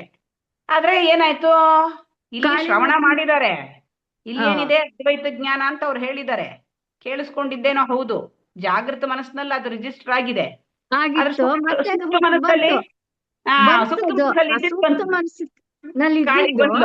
ಹೊರಗೆ ಬಂತದು, ಅದು ಫುಲ್ಲು ಅಲ್ಲಿ ದೃಢ ಆಗ್ಬೇಕಾಗಿತ್ತು. ಶ್ರವಣ ಮನನ ಮಾಡಿ ಮಾಡಿ ಆ ವಾಸನೆಗಳನ್ನೆಲ್ಲ ದೃಢ ಮಾಡ್ಕೊಂಡಿದ್ರೆ ಅವಾಗ ಈ ಎಚ್ಚರದ್ದಾಗಿರ್ಬೋದು, ಆ ಒಳಗಿಂದು ಆ ಒಂದಾದಾಗ ಅವಾಗ ಬರ್ತಿರ್ಲಿಲ್ಲ. ಆ ಪರಬ್ರಹ್ಮ ವಸ್ತು ಒಂದೇ ಅನ್ನೋದನ್ನು ಗೊತ್ತಾಗ್ತಾ ಇತ್ತು. ಅಲ್ಲಿ ದೃಢ ಆಗದೆ ಇರೋದ್ರಿಂದ ಸುಪ್ತ ಮನಸ್ಸಿನಲ್ಲಿ ಬ್ರಹ್ಮಸ್ವರೂಪಿ ಒಂದೇ ಅನ್ನೋದು ನಿಲ್ದೇ ಇರೋದ್ರಿಂದ ಆ ವಾಸನೆಗಳು ಮತ್ತೆ ಮತ್ತೆ ಬರ್ತಾ ಇತ್ತು. ಹಾಗಾಗಿ ಆ ಜ್ಞಾನ ಖಡ್ಗದಿಂದ ಅವರು ಅದನ್ನ ಕತ್ತರಿಸಿದಾಗ ಆಗ ಬ್ರಹ್ಮಸ್ಥಿತಿನಲ್ಲಿ ಅವ್ರಿಗೆ ನಿಲ್ಲಕ್ಕ ಆಯ್ತು ಅನ್ನೋದನ್ನ ಗುರುಮುಖೇನಾನೇ, ನಾವೇ ತಿಳ್ಕೊಳಕ್ಕೆ ಹೋದ್ರೆ ಆಗಲ್ಲ, ಗುರುಮುಖೇನ ತಿಳ್ಕೋಬೇಕು ಅನ್ನೋದನ್ನ ಹೇಳ್ತಾರೆ. ರಾಮಕೃಷ್ಣರಿಗೆ ಪಾಪ ತಮ್ಮ ಬಗ್ಗೆ ಎಲ್ಲ ಏನು ವಾಸನೆಗಳು ಇರ್ಲಿಲ್ಲ, ಕಾಳಿ ವಾಸನೆ ಇತ್ತು. ನಮಗ್ ಕಾಳಿ ವಾಸನೆ ಇರ್ಲಿ, ನಮ್ಮ ವಾಸನೆಗಳೇ 1 ಟನ್ ಇದೆ. ದೇವರ ಬಗ್ಗೆ ಏನೋ ಬೇರೆ ಕಲ್ಪನೆ ಏನಿಲ್ಲ ಅದು 100 ಕಲ್ಪಗಳಲ್ಲಿ ಅಂತ ಹೇಳ್ತಾರಲ್ಲ ಮೇಡಮ್, 100 ಕಲ್ಪಗಳಲ್ಲಿ ಈ ಪ್ರತಿ ಜನ್ಮದಲ್ಲೂ ಅದೆಷ್ಟು ವಾಸನೆಗಳು ಸೇರ್ಕೊಂಡ್ಬಿಟ್ಟಿರತ್ತೋ, ಒಂದ್ಸತಿ ಶ್ರವಣ ಮನನ ಆಗೋಗ್ಬಿಟ್ಟು ನಿಧಿಧ್ಯಾಸ ಆಗೋಗ್ಬಿಟ್ರೆ ಆಗೋದಿಲ್ಲ. ಅದು ಎಷ್ಟೋ ಜನ್ಮಗಳು ಅದನ್ನ ಗುರು ಮಾಡ್ತಾ ಇದ್ದಾಗ ಒಂದು ಸಲ ಅವನಿಗೆ ಆ ಒಂದು ಒಳಗಿನಿಂದ ಆಗತ್ತೆ ಅವನಿಗೆ. ಆವಾಗ ಗುರು ಸಿಗ್ತಾರೆ. ಗುರು ಸಿಕ್ಕಿದಾಗ, ಗುರುವಿನ ಉಪದೇಶ ಪಡೆದಾಗ, ಸರಿಯಾಗಿರ್ತಕ್ಕಂತ ಒಂದು ಜ್ಞಾನವನ್ನು ತಿಳ್ಕೊಂಡಾಗ ಆಗ ಮುಕ್ತಿ ಸ್ಥಿತಿಗೆ ಬರ್ಬೋದು, ಜ್ಞಾನದಲ್ಲಿ ನಿಲ್ಲಕ್ಕ ಆಗತ್ತೆ, ದೃಢ ಮಾಡ್ಕೋಬಹುದು. ಇಲ್ಲ ಅಂತಂದ್ರೆ ಕಾರ್ ಡ್ರೈವಿಂಗ್ ಸರಿಯಾಗಿ ಆಗ್ಲಿಲ್ಲ ಅಂದ್ರೆ ಹಾಗೆ ಓಡ್ಸಕ್ ಆಗಲ್ಲ. ನಮ್ಗೆ ಒಳಗಡೆ ಇರತ್ತೆ, ಮತ್ತೆ ಮತ್ತೆ ಬರ್ತಾ ಇರತ್ತೆ. ಕಲ್ತು ಬಿಟ್ರೆ, ಸುಜಿಯಾ ಅವ್ರು ಹೇಳದಾಗ ಕಲ್ತು ಬಿಟ್ರೆ ಅವಾಗ ಏನಿಲ್ಲ, ಹಿಂದೆ ಆ ಕಡೆ ಈ ಕಡೆ ಎಲ್ಲ ನೋಡ್ಕೊಂಡು ಕರೆಕ್ಟ್ ಆಗೇ ಹೋಗ್ತಾ ಇರ್ತೀವಿ, ಎಲ್ಲಾನು ಮೇಂಟೈನ್ ಮಾಡ್ತಾ ಇರ್ತೀವಿ. ಹಾಗೆ ಅವು ಎರಡೂನು, ಆ ಎಚ್ಚರದ ಸ್ಥಿತಿನಲ್ಲೂ ಏನಾಗತ್ತೆ ಅದೂನು ಮತ್ತೆ ಈ ಒಳಗಡೆ ಬರ್ತಾ ಇರ್ತಕ್ಕಂಥದ್ದು ಅದು ಒಂದಾಗಿ ಕೆಲಸ ಮಾಡತ್ತೆ. ಆವಾಗ ಕರೆಕ್ಟ್ ಆಗಿ ಅವನು ಮಾಡ್ಕೊಂಡು ಹೋಗಕ್ ಆಗತ್ತೆ ಅಂತ. ಇಲ್ಲ ಅಂದ್ರೆ ಭೂತಕಾಲ ಭವಿಷ್ಯತ್ ಕಾಲ ವರ್ತಮಾನ ಕಾಲದಲ್ಲಿ ಇರಕ್ಕಾಗಲ್ಲ. ವರ್ತಮಾನ ಕಾಲದಲ್ಲಿ ಹೆಂಗಿರ್ತಾನೆ ಅಂತಂದ್ರೆ ಎರಡು ಒಂದೇ ಕೆಲಸ ಆಗ್ಬೇಕು. ಇದೊಂದು ಯೋಚನೆ ಮಾಡಿದ್ರೆ ಹೊರಗೆ ಏನೋ ಯೋಚನೆ ಮಾಡ್ತಿರ್ತೀವಿ, ಒಳಗಿನಿಂದ ಏನೋ ಬರುತ್ತೆ, ಮನೆಗ್ ಬರ್ತೀವಿ, ಹೆಂಡತಿ ಏನೋ ಕೇಳ್ತೀವಿ, ಮುಗಿಸ್ಕೊಂಡಿರ್ತಾರೆ, ಇಂಥವೆಲ್ಲಾನು ಫೇಸ್ ಮಾಡ್ಬೇಕಾಗತ್ತೆ. ಗೊತ್ತಾಗತ್ತೆ ಯಾಕೆ ಮುಗಿಸ್ಕೊಂಡಿದ್ದಾರೆ, ಓ ಇದಕ್ ಬಿಡು ಅಂತ. ಆದ್ರೆ ಅವ್ರು ಇನ್ನೇನು ಯೋಚನೆ ಮಾಡ್ತಾ ಇರ್ತಾರೆ. ಈ ಒಂದಕ್ಕೊಂದು ಅಂಡರ್ಸ್ಟ್ಯಾಂಡಿಂಗ್ ಇರಲ್ಲ. ಇವು ಒಳಗಿಂದು ಈ ಜ್ಞಾನಪೂರ್ವಕವಾಗಿ ನಾವು ತಿಳ್ಕೊಂಡಾಗ, ಗುರುಮುಖೇನ ಸರಿಯಾಗಿ ತಿಳ್ಕೊಂಡಾಗ ಏನಾಗತ್ತೆ ಅಂದ್ರೆ ಎಚ್ಚರದಲ್ಲಿ ಬರ್ತಾ ಇರ್ತಕ್ಕಂತ ಒಂದು ಯೋಚನೆಗಳು, ಸೂಕ್ತ ಮನಸ್ಸಿನಲ್ಲಿ ಅಡಗಿರ್ತಕ್ಕಂಥ ಯೋಚನೆಗಳು ಅವಾಗ ಒಂದಾಗತ್ವೆ. ಅವು ಒಂದೇ ಡಿಸಿಷನ್ ತಗೊಳಕ್ಕೆ ಆ ಬುದ್ಧಿ ಸಂಸ್ಕಾರ ಆಗಿರೋದ್ರಿಂದ, ಶುದ್ಧವಾಗಿರೋದ್ರಿಂದ ಕರೆಕ್ಟ್ ಆಗಿ ಅವನು ಡಿಸಿಷನ್ ತಗೊಂಡು ನಡ್ಸ್ಕೊಳಕ್ ಆಗತ್ತೆ, ವರ್ತಮಾನದಲ್ಲಿ ಇರಕ್ ಆಗತ್ತೆ ಅಂತ, ಯೋಚನೆ ಕರೆಕ್ಟ್ ಆಗಿ ಇರಕ್ ಆಗತ್ತೆ ಅನ್ನೋದನ್ನ ಹೇಳ್ತಾ ಇದ್ದೆ. ವೆರಿ ಗುಡ್, ಚೆನ್ನಾಗಿ ಹೇಳಿದ್ರಿ. ಮುಂದಿನ ಪ್ರಶ್ನೆ ಸಂಧ್ಯಾ ಅವರಿಗೆ. ಹಕ್ಕಿಯ ಉದಾಹರಣೆಯು ಏನನ್ನು ಸಂಕೇತಿಸುತ್ತದೆ? ಅಂದ್ರೆ ಅಕ್ಕಿ ಉದಾಹರಣೆ ಅದೇ, ಈಗ ಧ್ಯಾನನೂ ಬೇಕು ಜ್ಞಾನನೂ ಬೇಕು ಅಂತ. ನಾವು ಶ್ರವಣ ಮನನ ಮಾಡ್ತಾ ಜ್ಞಾನ ಪಡ್ಕೊಂಡಿರ್ತೀವಿ. ನಮ್ಗೇನು ಅಜ್ಞಾನದಲ್ಲಿರ್ತೀವಿ, ಅಜ್ಞಾನ ಹೋಗಲಾಡಿಸ್ಕೊಳ್ಳೋದಿಕ್ಕೆ ವೇದಾಂತದ ಅಧ್ಯಯನ ಮಾಡೋದು, ಸತ್ಸಂಗ ಸದ್ಗುರುಗಳ ಸಂಪರ್ಕ ಹೊಂದಿ ಅಲ್ಲಿ ನಾವು ನಮಗ್ ಬಂದಂತ ಅನುಮಾನಗಳನ್ನ ಮನನ ಮಾಡ್ತಾ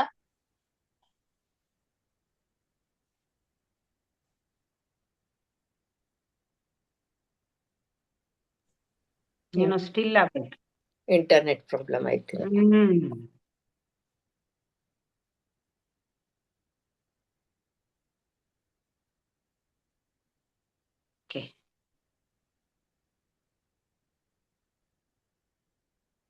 ಶೀಲಾ ಅವರೇ, ನೀವ್ ಹೇಳ್ತೀರಾ? ಅವ್ರದ್ದೇನೋ ಇಂಟರ್ನೆಟ್ ಪ್ರಾಬ್ಲಮ್ ಆಯ್ತು.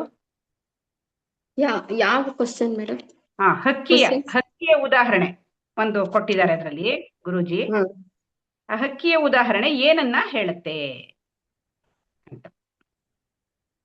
ಹಕ್ಕಿಯ ಉದಾಹರಣೆ ಧ್ಯಾನನೂ ಬೇಕು ಜ್ಞಾನನೂ ಬೇಕು ಅಂತ ಹೇಳುತ್ತೆ. ಅಂದ್ರೆ ಒಂದು ಹಕ್ಕಿಗೆ ಹೇಗೆ 2 ರೆಕ್ಕೆಗಳು ಮುಖ್ಯವಾಗಿರುತ್ತೋ ಅದೇ ರೀತಿ ನಾವು ಆತ್ಮಜ್ಞಾನವನ್ನ ಹೊಂದ್ಬೇಕು ಅಂದಾಗ ಈ ಧ್ಯಾನನೂ ಬೇಕಾಗತ್ತೆ ಮತ್ತೆ ಜ್ಞಾನನೂ ಬೇಕಾಗತ್ತೆ. ಬರೀ ಧ್ಯಾನದಲ್ಲಿ ನಾವು ಕೂತಾಗ ನಮ್ಗೆ ಏನು ಅರ್ಥ ಆಗಲ್ಲ.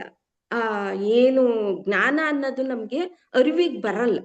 ಆ ಜ್ಞಾನ ಅನ್ನೋದು ಅರಿವಿಗೆ ಬರ್ಬೇಕು ಅಂದಾಗ ನಾವೇನ್ ಮಾಡ್ಬೇಕು? ಶ್ರವಣ ಮನನ ನಿಧಿಧ್ಯಾಸವನ್ನ ಮಾಡ್ಬೇಕು.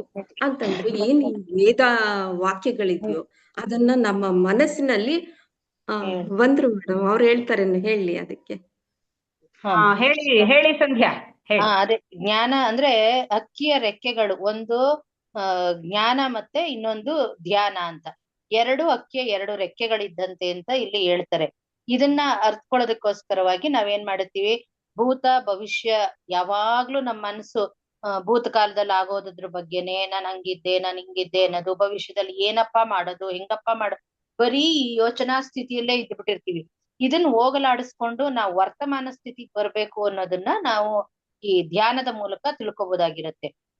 ಅವಾಗ ನಾವೇನಾಗಿರ್ತೀವಿ, 2 ಜ್ಞಾನನೂ ಪಡ್ಕೋತೀವಿ ಧ್ಯಾನನೂ ಪಡ್ಕೋತೀವಿ. ಶ್ರವಣ ಮನನದಿಂದ ನಮ್ಗೆ ಆತ್ಮಜ್ಞಾನ ಮತ್ತೆ ನಿಧಿಧ್ಯಾಸದಿಂದ ವಾಸನಾಕ್ಷಯ ಆಗಿರುತ್ತೆ. ಇವೆರಡನ್ನೂ ಮಾಡ್ತಾ ಮಾಡ್ತಾ ನಾವು ಒಂದು ಸ್ಥಿತಿಗೆ, ಒಂದು ಆತ್ಮಜ್ಞಾನ ಸ್ಥಿತಿಗೆ ಬಂದಾಗ ನಮ್ಗೆ ಕರ್ಮಯೋಗ ಕ್ರಿಯಾಯೋಗ ಗಳನ್ನ ಮಾಡ್ತಾ ನಮ್ಮ ಕರ್ತೃತ್ವ ಭಾವವನ್ನು ಹೋಗಲಾಡಿಸ್ಕೊಂಡು ಸೇವಾ ಮನೋಭಾವವನ್ನು ಹೊಂದಿಕೊಂಡು ಚಿತ್ತ ಶುದ್ಧಿಯನ್ನು ಮಾಡ್ಕೋತೀವಿ. ಅವಾಗ ನಮ್ಗೇನಾಗುತ್ತೆ, ಆತ್ಮನೋ ಮೋಕ್ಷಾರ್ಥ ಜಗದಿತಾಯ ಚ ಅನ್ನೋ ಒಂದು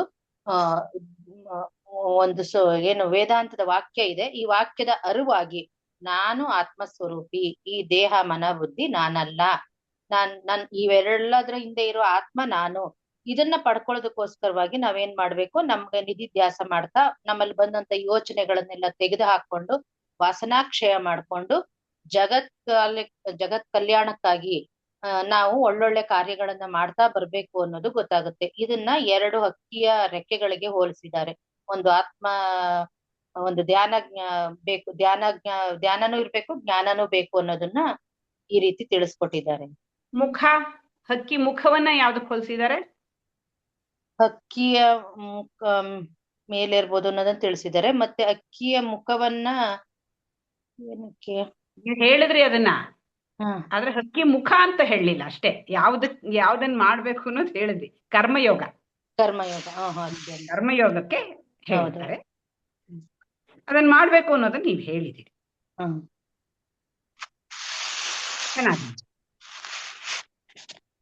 ಮುಂದಿನ ಪ್ರಶ್ನೆ ಶೀಲಾ ಅವರಿಗೆ.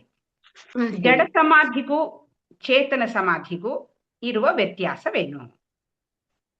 ಜಡ ಸಮಾಧಿಗೂ ಚೇತನ ಸಮಾಧಿಗೂ ಇರೋ ವ್ಯತ್ಯಾಸ ಅಂತಂದ್ರೆ, ಈ ಜಡ ಸಮಾಧಿಯ ಒಳಗೆ ನಾವೇನ್ ಮಾಡ್ತೀವಿ, ನಾವು ಯಾವ್ದನ್ನ ಆಲೋಚನೆಗಳನ್ನ ನಾವು ಮಾಡಕ್ ಹೋಗಲ್ಲ. ಜಡ ಸಮಾಧಿಲಿ ಯಾವ ಆಲೋಚನೆನೂ ಇರಲ್ಲ. ಆ ಚೇತನ ಸಮಾಧಿ ಒಳಗೆ ನಾವು ಆಲೋಚನೆಯನ್ನ ಮಾಡ್ತಾ ಹೋಗ್ತೀವಿ. ಆಲೋಚನೆ ಅಂತ ಅಂದ್ರೆ ಈ ಆಧ್ಯಾತ್ಮದ ಬಗ್ಗೆ, ಅಂದ್ರೆ ನಾನು ಯಾರು, ಆ ಪರಮಾತ್ಮ ಜೀವಾತ್ಮ ಒಂದೇ ಅನ್ನೋದ್ರ ಬಗ್ಗೆ ಒಂದು ಯೋಚನೆನ ಇದ್ರಲ್ಲಿ ಮಾಡ್ತಾ ಹೋಗ್ತೀವಿ. ಜಡ ಸಮಾಧಿಲಿ ಆಲೋಚನೆ ಅನ್ನೋದಿರಲ್ಲ, ಸುಮ್ಮನೆ ಕೂತು ಇದನ್ ಮಾಡ್ತಾ ಇರೋದು. ಆಗ ನಮ್ಗೇನು ಜ್ಞಾನಕ್ಕೆ ಬರಲ್ಲ. ನಮ್ಗೆ ಯಾವ್ದೇ ಜ್ಞಾನ ಅನ್ನೋದು ನಮ್ಗೆ ಅವಾಗ ಸಿಗಲ್ಲ. ಯಾಕೆಂದ್ರೆ ಅಲ್ಲೇನು ಇರಲ್ಲ, ಬರೀ ಕೂತಿರೋದಷ್ಟೇ. ನಾವು ಸುಮ್ಮನೆ ಜಡವಾಗಿ ಕೂತಿರ್ತೀವಿ. ಆ ಮನಸ್ಸು ಏನನ್ನು ಯೋಚನೆ ಮಾಡೋದಕ್ಕೂ ಆಗಲ್ಲ, ಯಾವ್ದನ್ನು ಅದನ್ನ ದೃಢಪಡಿಸಕ್ಕೆ ಆಗಲ್ಲ. ಇದ ಚೇತನ ಸಮಾಧಿಗೆ ಹೋದಾಗ ನಾನು ಯಾರು ಆದ್ರೆ ಈ ಪರಮಾತ್ಮ ಜೀವಾತ್ಮ, ನಾನು ಆ ಪರಮಾತ್ಮನ ಸ್ವರೂಪಿ, ಬ್ರಹ್ಮ ಸ್ವರೂಪಿ ಅನ್ನೋದನ್ನ ನಾವು ಆ ಸಮಾಧಿ ಒಳಗೆ ನಿರ್ಧಾರ ಮಾಡೋ ಅಂತ ಒಂದು ಶಕ್ತಿ ನಮ್ಗೆ ಅಲ್ಲಿ ಉಂಟಾಗುತ್ತೆ. ವೆರಿ ನೈಸ್, ಚೆನ್ನಾಗಿ ಹೇಳಿದ್ರಿ. ಪದ್ಮ ಅವರು, ಜಡ ಸಮಾಧಿಗೆ ಒಂದು ಉದಾಹರಣೆಯನ್ನು ನೀಡಿ. ಯೋಗಿದು. ನಮ್ ಗುರೂಜಿ ಯಾವಾಗ್ಲೂ ಹೇಳ್ತಾ ಇರ್ತಾರೆ, ಒಬ್ಬ ನದಿ ದಡದಲ್ಲಿ ಒಬ್ಬ ಯೋಗಿ ತನ್ನ ಧ್ಯಾನಕ್ಕೆ ಕೂತ್ಕೊಂಡಿರ್ತಾನೆ. ಮತ್ತೆ ತನ್ನ ಶಿಷ್ಯನಿಗೆ ನೀರ್ ತಗೊಂಬ ಅಂತ ಹೇಳ್ತಾನೆ. ಅವನು ಶಿಷ್ಯ ನೀರ್ ತರಕ್ ಹೋಗ್ತಾನೆ. ಅಷ್ಟರಲ್ಲಿ ನದಿ ಪ್ರವಾಹ ಬಂದ್ಬಿಟ್ಟು ಅವನ ಪ್ರವಾಹದಲ್ಲಿ ಮರಳು ಬಂದು ತುಂಬ್ಕೊಂಡ್ಬಿಡುತ್ತೆ. ಅವನು ಆ ಜಲ ಸಮಾಧಿಯಲ್ಲಿ ಸಿಕ್ಕಾಕೊಂಡ್ಬಿಡ್ತಾನೆ. ಆದ್ರೆ ಇವನು ಜಡ ಸಮಾಧಿ ಹೇಗೆ ಅಂದ್ರೆ ಅಲ್ಲಿ ಜ್ಞಾನವನ್ನ ತುಂಬಿಸ್ತಾ ಇರಲ್ಲ, ಹಾಗಾಗಿ ಮನಸ್ಸು ಬ್ಲಾಂಕ್ ಆಗಿರುತ್ತೆ. ನಾನು ಆತ್ಮಸ್ವರೂಪಿ ಅನ್ನೋದನ್ನ ಅವನು ಅದರಲ್ಲಿ ಏನು ತುಂಬಿಸಿರಲ್ಲ. ಕೆಲವರಿಗೆ ಏನು ಅಂತಂದ್ರೆ ಅದೇ ಏನು ವೃತ್ತಿ ಇರಬಾರ್ದು, ನಿವೃತ್ತಿ ಆಗ್ಬೇಕು ಅನ್ನೋದು ಅದೇ ಸರಿಯಾದ ಒಂದು ಸಮಾಧಿ ಅಂತ ಅಂದ್ಬಿಟ್ಟು ತಿಳ್ಕೊಂಡಿರ್ತಾರೆ. ಆದ್ರೆ ಅದು ಅಲ್ಲ. ನಾನು ಯಾರು ಅಂತ ತಿಳ್ಕೊಳ್ಬೇಕಾದ್ರೆ ಈ ಜ್ಞಾನ ಸಮಾಧಿಗೆ ಹೋಗ್ಬೇಕು. ಇಲ್ಲಿ ಏನಾಯ್ತು ಅಂತಂದ್ರೆ ಅವನು ಹಾಗೆ ತುಂಬಿಕೊಂಡು ಜಲ ಸಮಾಧಿಯಲ್ಲಿ ಸಿಕ್ಕಾಕೊಂಡ್ಬಿಟ್ಟಾಗ ಶಿಷ್ಯ ಬರ್ತಾನೆ, ಗುರುಗಳು ಇಲ್ಲ, ಅವ್ರನ್ನ ಹುಡುಕಾಡ್ತಾರೆ. 1 ವಾರ ಆಗುತ್ತೆ ಅವನನ್ನ ಆ ಮರಳೆಲ್ಲ ತೆಗೆದ್ಬಿಟ್ಟು ಟ್ರೇಸ್ ಔಟ್ ಮಾಡೋದಕ್ಕೆ. ಆದ್ರೆ ಅವನು ಬದುಕೇ ಇರ್ತಾನೆ. ಸ್ವಲ್ಪ ಅವನಿಗೆ ಏನು ಪ್ರಾಣಾಯಾಮ ಎಲ್ಲ ಗೊತ್ತಿರೋದ್ರಿಂದ, ಯೋಗ ಅನ್ನೋದು ಎಲ್ಲ ಗೊತ್ತಿರೋದ್ರಿಂದ ಬದುಕಿರ್ತಾನೆ. ಸರಿ, ಆಮೇಲೆ ಎಚ್ಚರ ಆಗೋ ತರ ಎಲ್ಲ ಮಾಡಿದ್ಮೇಲೆ ಇವರು ಕೈ ಕಾಲೆ ಎಲ್ಲ ಉಜ್ಜಿ ಏನೋ ಮಾಡಿರ್ತಾರೆ. ನೀರೆಲ್ಲಿ ಅಂತ ಕೇಳ್ತಾನೆ. ಅಂದ್ರೆ ಒಂಚೂರು ಜ್ಞಾನ ಬಂದಿಲ್ಲ ಅನ್ನೋದು ಅಲ್ಲಿ ಸ್ಪಷ್ಟ ಬರುತ್ತೆ. ಹಾಗಾಗಿ ಅಂತ ಒಂದು ಜಡ ಸಮಾಧಿಗೆ ಹೋಗೋದ್ರಿಂದ ಯಾವ ಪ್ರಯೋಜನನೂ ಇಲ್ಲ. ಏನಿದ್ರು ಜ್ಞಾನದಿಂದ ನಾವು ಒಂದು ಜಾಗೃತ ಅವಸ್ಥೆಯಲ್ಲಿದ್ದಾಗ ಶ್ರವಣ ಮನನದಿಂದ ನಾವು ಆ ಜ್ಞಾನವನ್ನ ಪಡೆದುಕೊಂಡು ಅದನ್ನ ಪೂರ್ತಿಯಾಗಿ ನಿಧಿಧ್ಯಾಸ ಮಾಡ್ಬೇಕು. ಅಂದ್ರೆ ನಿರ್ವಿಕಲ್ಪ ಜ್ಞಾನ ಸಮಾಧಿಯಲ್ಲಿ ಕೂತ್ಕೊಳ್ಬೇಕು. ನಾನು ಅಹಂ ಬ್ರಹ್ಮಾಸ್ಮಿ ಅಂತಂದ್ರೆ ಸುಮ್ನೆ ಹೇಳ್ಕೊಂಡು ಹೋಗೋದಲ್ಲ.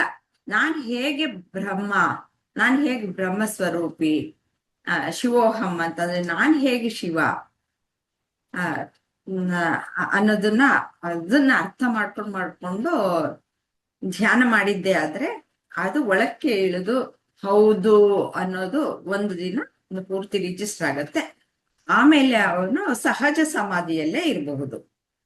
ಅಂದ್ರೆ ಓಡಾಡ್ಕೊಂಡು ಎಲ್ಲ ಕೆಲಸವನ್ನು ಸುಜಿ ಅವ್ರು ಹೇಳಿದ್ರಲ್ಲ, ಕಾರ್ ಡ್ರೈವಿಂಗ್ ಬಂದ ಮೇಲೆ ಅಲ್ಲಿ ಇಲ್ಲಿ ನೋಡ್ಕೊಂಡು ಎಲ್ಲ ಮಾತಾಡ್ಕೊಂಡು ಎಲ್ಲ ಡ್ರೈವ್ ಮಾಡ್ಬೋದು. ಒಂದು ಸ್ವಿಮ್ಮಿಂಗು ಅಷ್ಟೇ. ಎಲ್ಲ ಅವೆಲ್ಲ ಕಲ್ತ ಮೇಲೆ ಆ ವಿದ್ಯೆಗಳು ಕರಗತ ಆಗೋಗುತ್ತೆ. ಚೆನ್ನಾಗಿ ಹೇಳಿದ್ರಿ. ಮುಂದಿನ ಪ್ರಶ್ನೆ ಸುಜಿ ಅವರಿಗೆ. ಚೇತನ ಸಮಾಧಿಯು ಸಹಜ ಸಮಾಧಿಗೆ ದಾರಿ ಮಾಡಿಕೊಡುತ್ತದೆ ಎನ್ನುವುದನ್ನು ರಮಣ ಮಹರ್ಷಿಗಳ ಉದಾಹರಣೆಯ ಮೂಲಕ ವಿವರಿಸಿ. ರಮಣ ಮಹರ್ಷಿಗಳು ಚಿಕ್ಕವರಿದ್ದಾಗ ವಿರೂಪಾಕ್ಷ ಗುಹೆಯಲ್ಲಿ ತಪಸ್ ಮಾಡ್ತಿದ್ರು. ಅದನ್ನ ಒಬ್ಬ ಋಷಿ ನೋಡ್ತಾ ಇರ್ತಾನೆ. ಅವ್ರ ತಪಸ್ಸೆಲ್ಲ ಮುಗಿಸಿ ಮತ್ತೆ ಅವರು ಶಿಷ್ಯರೆಲ್ಲ ಆಶ್ರಮ ಕಟ್ಕೊಡ್ತಾರೆ. ಆಶ್ರಮದಲ್ಲಿ ಅವರು ಅಷ್ಟೊತ್ತಿಗೆ ಅವರು ಸಹಜ ಸಮಾಧಿಗೆ ಬಂದ್ಬಿಟ್ಟಿರ್ತಾರೆ. ಸೊ ಅದ್ರಲ್ಲೇ ಇದ್ಕೊಂಡವ್ರು ಕೆಲ್ಸ, ತರಕಾರಿ ಹೆಚ್ಚೋದು, ಅಲ್ಲಿ ಹೋಗಿ ಇನ್ನೊಂದ್ ಮಾಡೋದು, ಎಲ್ಲ ಕೆಲ್ಸಗಳನ್ನೆಲ್ಲ ತೊಡ್ಕೊಡ್ಸ್ಕೊಂಡಿರ್ತಾರೆ.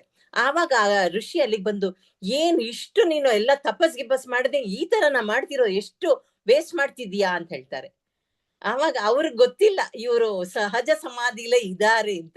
ಅವನ್ ಸುಮ್ನೆ ಕಣ್ಣು ಮುಚ್ಕೊಂಡ್ ಧ್ಯಾನ ಮಾಡೋದೇ ಇದು ಅಂತ ಅನ್ಕೊಂಡ್ಬಿಟ್ಟಿರ್ತಾನೆ. ಅವಾಗ ಇವ್ರು ಸಹಜ ಸಮಾಧಿನಲ್ಲೇ ಇರ್ತಾರೆ, ಮುಂದ್ ಹೋಗ್ತಾ ಇರ್ತಾರೆ. ಅವ್ರು ಏನಿದೆ ಎಲ್ಲಾನು ಅವ್ರಿಗೆ ಕರ್ಮಗಳೆಲ್ಲ ಮಾಡ್ತಿರ್ತಾರೆ, ಅಂಟಿಸ್ಕೊತಿರಲ್ವಲ್ಲ, ಸಹಜ ಸಮಾಧಿಲೇ ಇರ್ತಾರೆ. ಚೆನ್ನಾಗಿ ಹೇಳಿದ್ರಿ.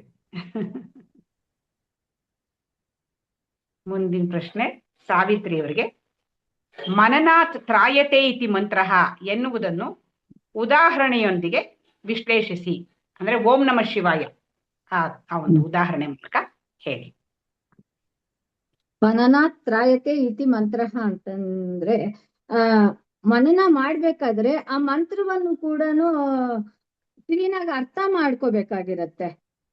ಓಂ ನಮಃ ಶಿವಾಯ ಅಂತಂದ್ರೆ, ಓಂ ಅಂದ್ರೆ ನಾಮ ಶಿವಾಯ ಅನ್ನೋದಕ್ಕೆ ಗುರೂಜಿಯವರು ಹೇಳಿದ್ದಾರೆ. ನಾ ಅಂದ್ರೆ ಏನು, ಮಾ ಅಂದ್ರೆ ಏನು ಅನ್ನೋದನ್ನ ಅದು ನಾನು ನೋಡ್ಕೊಂಡಾದ್ರೆ ಹೇಳ್ತೀನಿ ಮೇಡಮ್. ಅದು ಆ ಮಂತ್ರದ ಅರ್ಥನ ತಿಳ್ಕೊಂಡು ನಾವು ಮಾಡ್ಬೇಕಾಗತ್ತೆ. ಆವಾಗ ಅದ್ರದ್ದು ಫಲ ಏನಿದೆ ಅನ್ನೋದು ನಮ್ಗೆ ಅದು ಸಿಗತ್ತೆ. ಅರ್ಥ ಮಾಡ್ಕೊಳ್ದಿರಾ ಬರೀ ಬಾಯ್ ಹಾರ್ಟ್ ಮಾಡಿದಾಗ ಏನಾಗತ್ತೆ ಅಂದ್ರೆ, ಆ ಒಬ್ಬರಿಗೆ ಈ ಮೈಂಡ್ ಸರಿಯಾಗಿ ಕೆಲಸ ಮಾಡಲ್ಲ, ಹೆಂಗೆಂಗೋ ಆಡ್ತಾ ಇದ್ರೆ ಡಾಕ್ಟರ್ ಬರೀ ಹೋದಾಗ ಅವ್ರು ಹೇಳ್ತಾರಲ್ವಾ, ಅದು ರಿಪಿಟೇಷನ್ ಮಾಡು ಅಂತ. ಆ ರಿಪಿಟೇಷನ್ ಮಾಡ್ತಾ ಇದ್ರೆ ಅದು ಸೂಕ್ತ ಮನಸ್ಸಿಗೆ ಇಳಿಯತ್ತೆ. ಇಳಿದಾಗ ನಿನ್ಗೆ ಅದೇ ನೆನಪಾಗ್ತಾ ಇರತ್ತೆ ಅಂತ. ಹಾಗಾಗಿ ನಾವು ಏನ್ ಮಾಡಿರ್ತೀವೋ ಅದು ನೆನಪಾಗ್ತಾ ಇರತ್ತೆ. ಸರಿಯಾಗಿ ಅರ್ಥ ಮಾಡ್ಕೊಂಡಾಗ, ಈಗ ದೇಹನೇ ಆಗಿರ್ಬಹುದು, ದೇಹ ಮನ ಬುದ್ಧಿಗಳು ನಾವು ಅಂತ ತಪ್ಪಾಗಿ ನಾವು ಅರ್ಥ ಮಾಡ್ಕೊಂಡ್ಬಿಟ್ಟಿದೀವಿ.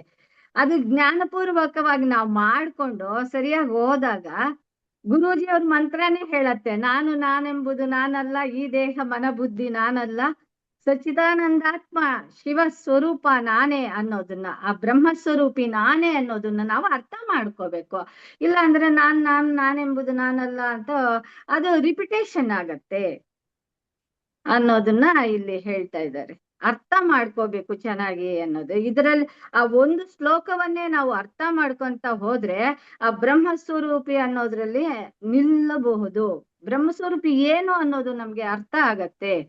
ಬ್ರಹ್ಮ ಅಂದ್ರೆ ಏನು, ಜೀವ ಅಂದ್ರೆ ಏನು, ಈ ನಾನಂದ್ರೆ ಏನು, ನಾನು ಅನ್ನೋದೇನೆ ಇಲ್ಲಿ ಎಲ್ಲದಕ್ಕೂ ಸೇರ್ಕೊಂಡ್ಬಿಟ್ಟಿದೆ. ಆ ನಾನು ಅನ್ನೋದೇನೆ ನಮ್ಗೆ ಅರ್ಥ ಆಗೋಗ್ಬಿಡತ್ತೆ ಅನ್ನೋದನ್ನ ಹೇಳಿದ್ದಾರೆ. ಅದ್ರಲ್ಲೇನೆ ನಾನು ಅನ್ನೋದು ಎಷ್ಟು ವಿಧವಾಗಿ ಹೇಳ್ತಾ ಹೋಗ್ತಾರಲ್ವಾ, ನಾನು ಹೆಂಗ್ಸಲ್ಲ, ನಾನು ಗಂಡ್ಸ. ಅದು ಹೆಂಗಸು ಅನ್ನೋದನ್ನು ದೃಢವಾಗಿರತ್ತೆ. ಆ ದೃಢವಾಗೋ ತರ ಬ್ರಹ್ಮಸ್ವರೂಪಿ ಅನ್ನೋದು ಕೂಡ ದೃಢ ಆಗ್ಬೇಕು. ಹಾಗೆ ಈ ಮಂತ್ರದ ಅರ್ಥನ್ನು ನಾವು ದೃಢ ಮಾಡ್ಕೊಂಡಾಗ ನಮ್ಗೆ ಆ ಮುಕ್ತ ಸ್ಥಿತಿಗೆ ಹೋಗ್ಬೋದು ಅನ್ನೋದನ್ನೇ ಹೇಳತ್ತೆ ಅಂತ. ಕರೆಕ್ಟ್. ಇವಾಗ ನೀವು ನಾನೆಂಬುದು ನಾನೆಲ್ಲ ತಗೊಂಡು ಹೇಳಿದ್ರಿ, ಸರಿಯಾಗಿ ಹೇಳಿದ್ರಿ ಇದನ್ನ. ಯಾಕೆಂದ್ರೆ ಸುಮ್ನೆ ಅದನ್ನ ನಾನೆಂಬುದು ನಾನಲ್ಲ, ಈ ದೇಹವನ ಬುದ್ಧಿ ನಾನಲ್ಲ, ಸಚ್ಚಿದಾನಂತ ಶಿವನಾಮ ಶಿವ ಶಿವ ಶಿವ ಶಿವ ಅಂತ ಹೇಳ್ಬಿಟ್ರೆ ಪ್ರಯೋಜನ ಆಗಲ್ಲ. ಅಲ್ಲಿ ಏನ್ ಹೇಳ್ತಾ ಇದ್ದಾರೆ ಅದನ್ನ ಅರ್ಥ ಮಾಡ್ಕೊಂಡು ನಾವು ತಿಳ್ಕೊಂಡು ಹೇಳಿದ್ರೆ ಖಂಡಿತವಾಗ್ಲು ಅದು ನಿಧಿಧ್ಯಾಸ ಆಗಿ ಒಳಗಡೆ ಹೋಗುತ್ತೆ ಅನ್ನೋದು. ಚೆನ್ನಾಗಿ ಹೇಳಿದ್ರಿ. ಈಗ ಇವ್ರನ್ನ ಸಂಧ್ಯಾ ಅವ್ರನ್ನ ಕೇಳೋಣ. ಓಂ ನಮಃ ಶಿವಾಯ ಅನ್ನೋದನ್ನ ಅದರದ್ದು ಏನು ಅರ್ಥ ಹೇಳ್ತಾರೆ ಅನ್ನೋದನ್ನ ಕೇಳಿ. ಅಂದ್ರೆ ಓಂ ಅಂದ್ರೆ ಪರಬ್ರಹ್ಮ ಅಂತ. ಓಂ ಅಂದ್ರೆ ಪರಬ್ರಹ್ಮ. ಮತ್ತೆ ಈ ಓಂಕಾರವನ್ನ ಎಲ್ಲದಕ್ಕೂ ಬ್ರಹ್ಮಸ್ವರೂಪ ಅನ್ನೋದಕ್ಕೆ ಜಗತ್ತು ಉತ್ಪತ್ತಿಯಾದಾಗ ಮೊದಲು ಬಂದ ಶಬ್ದವೇ ಓಂ ಅನ್ನೋದು ಅಂತ ಹೇಳ್ತಾರೆ ನೋಡಿ. ಹೆಂಗೆ ಅಂದ್ರೆ ಜಗತ್ತಿನ ಎಲ್ಲ ಜೀವರಾಶಿಗಳು, ಎಲ್ಲ ಸಕಲ ಚರಾಚರಗಳು ಒಂದೇ ಬ್ರಹ್ಮಸ್ವರೂಪಿ ಅನ್ನೋದನ್ನ ಇಲ್ಲಿ ತೋರಿಸ್ತಿರುತ್ತೆ. ಇನ್ನು ನಮಃ ಶಿವಾಯ ಅನ್ನೋದನ್ನ ಪಂಚಭೂತಗಳಿಗೆ ತೋರಿಸಲಾಗಿದೆ. ಅಂದ್ರೆ ನಾ ಅಂದ್ರೆ ಪೃಥ್ವಿ ತತ್ವ, ಮಾ ಅಂದ್ರೆ ಜಲ ತತ್ವ, ಶಿ ಅಂದ್ರೆ ಅಗ್ನಿ ತತ್ವ, ವಾ ಅಂದ್ರೆ ವಾಯು ತತ್ವ, ಯಾ ಅಂದ್ರೆ ಆಕಾಶ ತತ್ವ ಅಂತ. ಈ ಎಲ್ಲಾ ಪಂಚಭೂತಗಳಲ್ಲಿರೋದು ಭಗವಂತನೇ ಅನ್ನೋದನ್ನ ಇಲ್ಲಿ ಸೂಚಿಸೋದಕ್ಕೋಸ್ಕರ ಓಂ ನಮಃ ಶಿವಾಯ ಅನ್ನೋದನ್ನ ನಮ್ಗೆ ತಿಳಿಸ್ಕೊಟ್ಟಿದ್ದಾರೆ. ಹಾಗೆ ಪ್ರತಿ ಒಂದ್ರಲ್ಲೂ ಓಂ ನಮಃ ಶಿವಾಯ ಅನ್ನೋದು ಒಂದ್ರಲ್ಲೇ ಇದೆ ಅಂತಲ್ಲ. ಈಗ ವಿಷ್ಣು ಸಹಸ್ರನಾಮದಲ್ಲಿ ವಿಶ್ವಂ ವಿಷ್ಣು ವಷಟ್ಕಾರೋ ಅಂದ್ರೆ ಈಗ ಶಿವನಾಗಿಯೂ ಅವನೇ, ಬ್ರಹ್ಮನಾಗಿಯೂ ಅವನೇ, ಮತ್ತೆ ನಾರಾಯಣನಾಗಿಯೂ ಅವನೇ. ಎಲ್ಲಾ ರೂಪದಲ್ಲಿರ್ತಕ್ಕಂಥ ಪರಬ್ರಹ್ಮ ಒಬ್ಬನೇ. ಅವನು ಎಲ್ಲಾ ಸಕಲ ಚರಾಚರಗಳಿಗೆ ಇದಾನೆ ಅನ್ನೋದನ್ನ ನಮ್ಗೆ ತೋರಿಸ್ಕೊಟ್ಟಿದ್ದಾರೆ. ಇದನ್ನ ವೇದ ಮಾತೆ ನಮ್ಗೆ ವೇದಾಂತದ ಮೂಲಕ ತಿಳಿಸ್ಕೊಟ್ಟಿದ್ದಾರೆ. ಇದನ್ನ ತಿಳಿಯೋದಕ್ಕೋಸ್ಕರನೇ ನಾವು ಈಗ ವೇದಾಂತದ ಅಧ್ಯಯನಕ್ಕೆ ಬಂದಿದ್ದೀವಿ. ಇಲ್ಲಿ ನಾವು ತಿಳಿಸ್ಕೊಟ್ಟದನ್ನ ಕೇಳ್ತೀವಿ, ಶ್ರವಣ ಮಾಡ್ತೀವಿ. ನಂತರ ಆದ್ರೂ ನಮ್ಗೆ ಇಲ್ಲಿ ಬಂದಂತ ಅಜ್ಞಾನವನ್ನ ಒಂದು ಏನಾದ್ರೂ ಇದ್ರಲ್ಲಿ ಬಂದಂತ ನಮ್ಗೆ ಏನು ಅನುಮಾನಗಳಿರುತ್ತೆ, ಅದನ್ನ ಹೋಗಲಾಡಿಸ್ಕೊಳಕ್ಕೆ ಈ ಮನನ ತರಗತಿಗಳನ್ನ ಮಾಡಿ ಮತ್ತೆ ಅದನ್ನ ನಿಧಿಧ್ಯಾಸದ ಮೂಲಕ ನಮ್ಮಲ್ಲಿ ಆಳವಾಗಿ ತಿಳ್ಕೊಳಕ್ಕೆ ಬರ್ತೀವಿ. ಹೀಗೆ ಅದರಲ್ಲಿ ಮುಂದೆ ಅದನ್ನ ನಮ್ಗೆ ತೆಂಗಿನಕಾಯಿನ ಉದಾಹರಣೆ ಕೊಡೋದ್ರ ಮೂಲಕನೂ ಹೇಳಿದ್ದಾರೆ. ಅದನ್ನ ನಾನು ಮುಂದೆ ಕೇಳ್ತೀನಿ, ಬೇರೆ ಚೆನ್ನಾಗಿ ಹೇಳಿದ್ರಿ ನೀವು. ಶೀಲಾ ಅವರು ರೂಢಾರ್ಥ, ಗೂಢಾರ್ಥ ಇವುಗಳನ್ನು ತೆಂಗಿನಕಾಯಿಯ ಉದಾಹರಣೆಯ ಮೂಲಕ ವಿವರಿಸಿ. ರೂಢಾರ್ಥ, ಗೂಢಾರ್ಥ. ಗೂಢಾರ್ಥ ಅಂತಂದ್ರೆ ಅದು ಒಳಗಡೆ ಇರೋದು, ನಮಗೆ ಕಾಣದೇ ಇರೋದು. ರೂಢಾರ್ಥ ಅಂತಂದ್ರೆ ನಮ್ಗೆ ಗೊತ್ತಾಗೋದು. ಗೂಢಾರ್ಥ ಅಂದಾಗ ಅದ್ರ ಒಳಕ್ಕೆ ಆಳಕ್ಕೆ ಹೋದಾಗ ನಮ್ಗೆ ಅದು ಅರ್ಥ ಆಗತ್ತೆ. ಹೇಗೆ ಅಂತಂದ್ರೆ ಒಂದ್ ತೆಂಗಿನಕಾಯಿ, ಆ ತೆಂಗಿನಕಾಯಿ ನೋಡಿದಾಗ ನಾವು ಹಸಿರುಗಿರೋದನ್ನು ತೆಂಗಿನಕಾಯಿ ಅಂತೀವಿ, ಅದನ್ನ ತೆಗ್ದಾಗ ಅದ್ರ ಮೇಲಿರೋದನ್ನು ತೆಂಗಿನಕಾಯಿ ಅಂತೀವಿ. ಅದರ ಒಳಗಡೆ ಏನಿರುತ್ತೆ ಆ ಕಾಯಿ, ಅದು ನಿಜವಾದ ಕಾಯಿ, ಅದೇ ಆತ್ಮ. ಏನು ನಾವು ಈ ದೇಹ, ಮನ, ಬುದ್ಧಿ ಅಂತ ನಾವೇನು ಅನ್ಕೋತಾ ಇದ್ದೀವೋ ಅದೆಲ್ಲವೂ ಯಾವ್ದ್ರಲ್ಲಿದೆ, ಆ ಆತ್ಮದ ಒಂದು ಇದರಲ್ಲಿ ಬಂಧಿತವಾಗಿದೆ. ಅಂದ್ರೆ ಆತ್ಮದ ಮೂಲಕ ಇದು ಕಾರ್ಯವನ್ನ ನಡೆಸ್ತಾ ಇದೆ ಅನ್ನೋದು ನಮ್ಗೆ ಅರ್ಥ ಆಗತ್ತೆ ಆ ಗೂಢಾರ್ಥದಿಂದ. ಆ ತೆಂಗಿನಕಾಯಿ ಉದಾಹರಣೆಯನ್ನ ಅದು ಕೊಟ್ಟಿದ್ದಾರೆ. ಅಲ್ಲಿ ತೆಂಗಿನಕಾಯಿ ಯಾವ ರೀತಿ ಇದೆಯೋ ಅದೇ ರೀತಿ ನಮ್ಮ ಶರೀರದಲ್ಲೂ ಕೂಡ ಆತ್ಮ ಅನ್ನೋದು ಇದೆ. ಅದನ್ನ ನಾವು ಕಾಣ್ಬೇಕು ಅಂದ್ರೆ ಏನ್ ಈ ಪಂಚ ಇದಿದೆಯೋ ಅದನ್ನ ನಾವು ದಾಟಿ ಹೋದಾಗ ನಾವು ಆತ್ಮನ ನಾವು ಕಾಣ್ತೀವಿ ಅಂತ ಅಂದ್ಬಿಟ್ಟು ಹೇಳ್ಬೋದು. ಚೆನ್ನಾಗಿ. ಮುಂದಿನ ಪ್ರಶ್ನೆ ಪದ್ಮಾ ಅವ್ರಿಗೆ. ದೇವಸ್ಥಾನದಲ್ಲಿ ತೆಂಗಿನಕಾಯಿ ಒಡೆಯುವುದರ ಗೂಢಾರ್ಥವೇನು? ಅವರು ವಿವರಣೆ ಕೊಟ್ಟ ಹಾಗೆ ಒಳಗಡೆ ಇರುವಂತಹ ತಿರುಳು ಆತ್ಮನು ಅಂತಂದ್ಬಿಟ್ಟು, ಮೇಲ್ಗಡೆ ಎಲ್ಲ ಇರುವಂತಹದ್ದು ಏನು ಅದನ್ನ ನಾವು ತಿಳ್ಕೊಂಡ್ವಿ. ಅದೆಲ್ಲನು ಉಪಾಧಿಗಳೇ ನಾನು ಅಂತ ಅನ್ಕೊಂಡ್ಬಿಟ್ಟಿರ್ತೀವಿ. ಆದ್ರಿಂದ ಅವುಗಳನ್ನೆಲ್ಲ ತೆಗೆದು ಬಿಡ್ಬೇಕು. ಆ ತೆಂಗಿನ ಚಿಪ್ಪು ಈ ಅಹಂಕಾರ ಸಮೇತವಾಗಿ ಇರುವಂತಹ ಎಲ್ಲ ಉಪಾಧಿಗಳು ಅಂದ್ರೆ ದೇಹ, ಮನಸ್ಸು, ಬುದ್ಧಿ, ಈ ಅಹಂಕಾರ ಎಲ್ಲವನ್ನು ಒಡೆದು ಹಾಕ್ಬಿಟ್ರೆ, ಅದನ್ನ ತೆಗೆದ್ಬಿಟ್ರೆ ಒಳಗಡೆ ಇರುವಂತ ಆತ್ಮನ್ ಕಾಣಿಸ್ತಾನೆ ಅನ್ನೋದೇ ಇದರ ಒಳಗಿನ ಸಾರಾಂಶ ಇರ್ತದೆ. ಚೆನ್ನಾಗಿ ಹೇಳಿ. ಮುಂದಿನ ಪ್ರಶ್ನೆ ಸುಜಿಯಾ ಅವ್ರಿಗೆ. ನಾನು ಹಾಗೂ ಈಶ್ವರ ಎರಡು ಒಂದೇ ಹೇಗಾಗುತ್ತದೆ? ನಾನು ಅಂದ್ರೆ ಸಚ್ಚಿದಾನಂದ, ಈಶ್ವರ ಅಂದ್ರೆ ಸತ್ಯಂ, ಜ್ಞಾನಂ, ಆನಂದಂ. ಅಂದ್ರೆ ಎರಡರಲ್ಲೂ ಒಂದೇ ಇರುತ್ತೆ. ಅದು ಎಲ್ಲ ಅದು ನಮ್ಮ ಜೀವ ನಮ್ದು ಚಿಕ್ಕದಾಗಿರುತ್ತೆ, ಪರಮಾತ್ಮಂದು ದೊಡ್ಡದಾಗಿರುತ್ತೆ. ಅದು ಸ್ವರೂಪ ಎಲ್ಲ ಅದ್ರ ಲಕ್ಷಣಗಳೆರಡು ಒಂದೇ ತರ ಇರುತ್ತೆ. ಅದ್ರಲ್ಲಿರೋದು ಇದ್ರಲ್ಲಿರೋದು ಲಕ್ಷಣಗಳು ಒಂದೇ ತರ ಇರುತ್ತೆ. ಸೊ ಅದಕ್ಕೆ ನಾವು ಮತ್ತೆ ಈಶ್ವರ ಒಂದೇ ಅಂತ. ಅಂದ್ರೆ ನೀವು ಒಂದೇ ಸರ್ತಿಗೆ ನಾನು ಸಚ್ಚಿದಾನಂದ ಅಂತ ಹೇಳ್ಬಿಟ್ರಿ. ಆದ್ರೆ ಇಲ್ಲಿ ನಮಗೆ ಹೊರನೋಟಕ್ಕೆ ನಮಗೆ ನಾನು ಅಂತಂದ್ರೆ ನನಗೆ ಸುಜಿಯ ಅಂತಿರುತ್ತಲ್ಲ, ಅದಕ್ಕೆ ಅವಾಗ ನಾನು ಮತ್ತು ಈಶ್ವರ ಹೇಗಾಗತ್ತೆ ಅನ್ನೋದಕ್ಕೆ ನಾವು ಏನ್ ಮಾಡ್ಬೇಕು, ಯಾವ ರೀತಿ ಅದನ್ನ ನೋಡ್ಬೇಕು. ಓಕೆ, ಫಸ್ಟ್ ಈ ನಾನು ಅನ್ನೋದು ಇರುವಿಕೆ, ಫಸ್ಟ್ ಅಸ್ತಿತ್ವ. ನಾನ್ ಇದ್ದೀನಿ ಅಂತ ಅಸ್ತಿತ್ವ ಇರುತ್ತೆ. ನೀನು ಒಂದ್ ಕತ್ಲು ಕೋಣೆಲಿ ಒಂದು ಚೇರು ಲೈಟ್ ಎಲ್ಲ ಇರಲ್ಲ, ಚೇರ್ ಇದೆಯಾ ಅಂತಾರೆ, ಇರಲ್ಲ, ಗೊತ್ತಿಲ್ಲ ಅಂತೀವಿ. ಅದ್ ನೀನಿದ್ಯಾ, ನಾನಿದ್ದೀನಿ, ಅದ್ ನಮ್ಗೆ ಅರಿವಿದೆ, ನಮ್ ಅಸ್ತಿತ್ವ ಇರುತ್ತೆ. ಅದಾದ್ಮೇಲೆ ನೀನಿದೀಯಾ ಅಂದ್ರೆ ನನ್ಗೆ ಅರಿವು ಇರುತ್ತೆ. ಸೊ ಅದಕ್ಕೆ ಅರಿವು ಮತ್ತೆ ಸತ್ ಮತ್ತೆ ಚಿತ್ ಇರುತ್ತೆ. ಸೊ ನೀನ್ ಹೆಂಗ ಆನಂದ ಸ್ವರೂಪಿನ ಅಂದ್ರೆ ನಮ್ಗೆ ಆನಂದ ಸಿಕ್ತಿರತ್ತಲ್ಲ, ಮಲ್ಕೊಂಡ ಗಾರ್ಡನ್ ಇದ್ರೆ ಎಲ್ಲ ಆನಂದ ಸಿಕ್ತಿರುತ್ತೆ. ಸೊ ಸಚ್ಚಿದಾನಂದ ಸ್ವರೂಪ ನಾನು ಅಂತ ಗಾರ್ಡನ್ ಇದ್ರೆ ಹೇಳ್ತೀವಿ. ಅದೇ ಪರಮಾತ್ಮನು ಯಾವಾಗ್ಲೂ ಸದಾ ಸಚ್ಚಿದಾನಂದನೇ ಇರ್ತಾರೆ. ಯಾಕೆಂದ್ರೆ ಅವ್ರದ್ದು ಅನಂತ ಇರುತ್ತೆ ಅವ್ರದ್ದು. ಇನ್ ಮುಂದೆ ಹೇಳಕ್ ಗೊತ್ತಾಗ್ತಿಲ್ಲ. ಇಲ್ಲ, ನೀವು ಹೇಳಿದ್ ಕರೆಕ್ಟ್ ಆಗಿದೆ. ನಾನು ಇದು ಮುಂದಿನ ಪ್ರಶ್ನೆಗೆ ನೀವು ಹೇಳಿದ್ದೆಲ್ಲ ಸರಿ. ಸ್ಟೆಪ್ ಬೈ ಸ್ಟೆಪ್ ಇಲ್ಲಿ ಏನ್ ಕೇಳಿದೆ ಅಂದ್ರೆ ನಿಮ್ದು ಆನ್ಸರ್ ಏನ್ ತಪ್ಪೇನಿಲ್ಲ. ನಾನು ಏನ್ ಕೇಳಿದೆ ಅಂದ್ರೆ ಇವಾಗ ನಾನು ಸುಜಿಯ ಅಂತ ಇದೆ ಅಲ್ವಾ ನಿಮ್ಗೆ, ಸುಜಿಯಾನು ಈಶ್ವರನು ಹೇಗ್ ಒಂದಾಗಕ್ ಸಾಧ್ಯ ಅಂತ ಕೇಳಿದೆ. ಅವಾಗ ಸುಜಿಯರಲ್ಲಿ ಇರೋದನ್ನ ಏನೋ ಒಂದನ್ನು ತೆಗೆದು ಹಾಕ್ಬೇಕು, ಈಶ್ವರನಲ್ಲಿ ಇರೋದು ಏನೋ ಒಂದನ್ನು ತೆಗೆದು ಹಾಕ್ಬೇಕು. ಆವಾಗ ಸುಜಿಯ ಈಶ್ವರ ಎರಡು ಒಂದೇ ಆಗತ್ತೆ. ಏನಂತ ತೆಗೆದು ಹಾಕ್ಬಹುದು? ಪರಿಮಿತ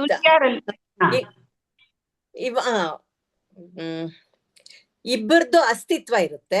ಮತ್ತ ಒಂದ್ ನಿಮಿಷ, ಇಬ್ಬರದು ಬ್ರಹ್ಮ ಲಕ್ಷಣಗಳಿರೋ, ಇಬ್ರಲ್ಲೂ ಬ್ರಹ್ಮ ಸ್ವರೂಪ ಇರುತ್ತೆ. ಕರೆಕ್ಟ್, ಇಬ್ರಲ್ಲೂ ಇರುತ್ತೆ.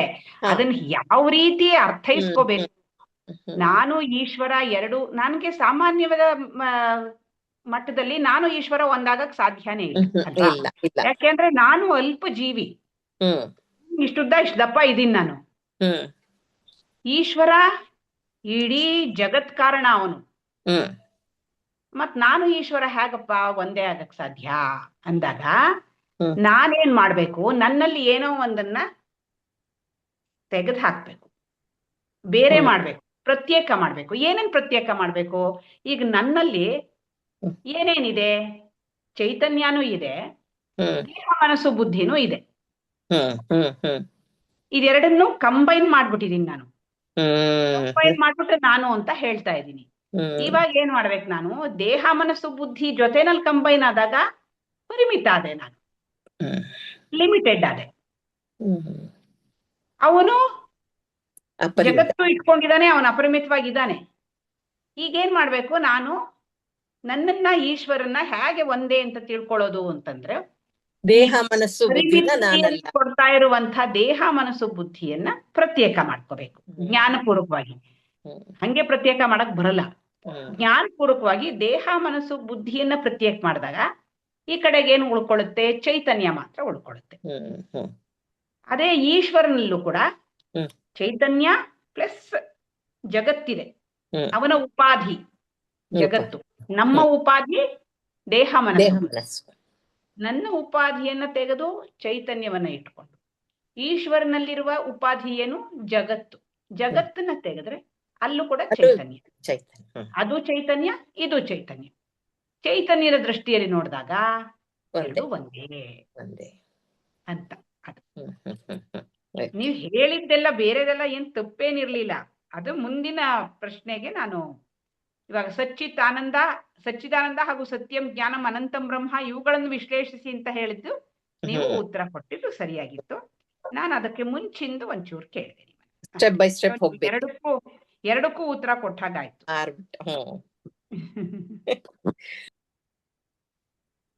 ಮುಂದಿನ ಪ್ರಶ್ನೆ, ಸಂಧ್ಯಾ ಅವರಿಗೆ ಸ್ವರೂಪ ಲಕ್ಷಣ ಹಾಗೂ ಉಪಾಧಿ ಇವುಗಳನ್ನು ವಿವರಿಸಿ. ಅದೇ ಈಗ ಸ್ವರೂಪ ಲಕ್ಷಣ ಅಂದ್ರೆ ಈಗ ಅದೇ ಈಗ ಇದು ಹೇಳ್ದ ಹಾಗೆ ನಮ್ ದೇಹದಲ್ಲಿ ಏನು ಈಗ ಹೇಳ್ದ ಹಾಗೆ ದೇಹ ಮನ ಬುದ್ಧಿಗಳನ್ನ ತೆಗಿಬೇಕು ಅಂತ. ಸ್ವರೂಪ ಲಕ್ಷಣ ಅಂದ್ರೆ ಅಸ್ತಿತ್ವವನ್ನ ಸ್ವರೂಪ ಲಕ್ಷಣ ಅಂತ ಹೇಳ್ತಾರೆ. ಅಂದ್ರೆ ನಾನು ಸದಾಕಾಲ ಎಲ್ಲಾ ಕಡೆನೂ ಇದೀನಿ ಅನ್ನೋದನ್ನ ಇಲ್ಲಿ ಅಹಂ ಸ್ವರೂಪ ಲಕ್ಷ್ಮಿ ಅಸ್ಮಿ ಅಂದ್ರೆ ಅಹಂ ಸ್ವರೂಪ ಅಂದ್ರೆ ಇಲ್ಲಿ ಅಸ್ಮಿನ್ ಬ್ರಹ್ಮಾಸ್ಮಿ ಅಹಂ ಬ್ರಹ್ಮಾಸ್ಮಿ ಅಂದಾಗ ನಾನು ಎಲ್ಲಾ ಕಡೆಯೂ ಅಸ್ತಿತ್ವ ರೂಪದಲ್ಲಿ ಇದೀನಿ. ನನ್ನ ಸ್ವರೂಪವನ್ನ ಬಾಹ್ಯ ಲಕ್ಷಣ ಉಪಾಧಿ ಬಾಹ್ಯ ಲಕ್ಷಣದಲ್ಲಿ ಇರ್ತಕ್ಕಂಥ ಈ ದೇಹ ಇವುಗಳನ್ನ ತೆಗಿಬೇಕು. ಈ ಉಪಾಧಿಯನ್ನ ತೆಗೆದಾಗ ಅಂದ್ರೆ ನಾನು ಅನ್ನೋ ಆತ್ಮ ಬದಲಾಗಲ್ಲ. ಅಂದ್ರೆ ಬದಲಾಗದೆ ಇರೋದು ಬದಲಾಗೋದು ಅಂತ ಎರಡು ಇರುತ್ತೆ. ಇಲ್ಲಿ ಬಾಹ್ಯ ಲಕ್ಷಣ ಬದಲಾಗ್ತಾ ಹೋಗುತ್ತೆ, ಸ್ವರೂಪ ಲಕ್ಷಣ ಬದಲಾಗಲ್ಲ. ಅಂದ್ರೆ ಈಗ ಬಾಹ್ಯ ಲಕ್ಷಣ ಅಂದ್ರೆ ಈ ದೇಹವನ್ನ ಬದಲಾಗ್ತಿರತ್ತೆ.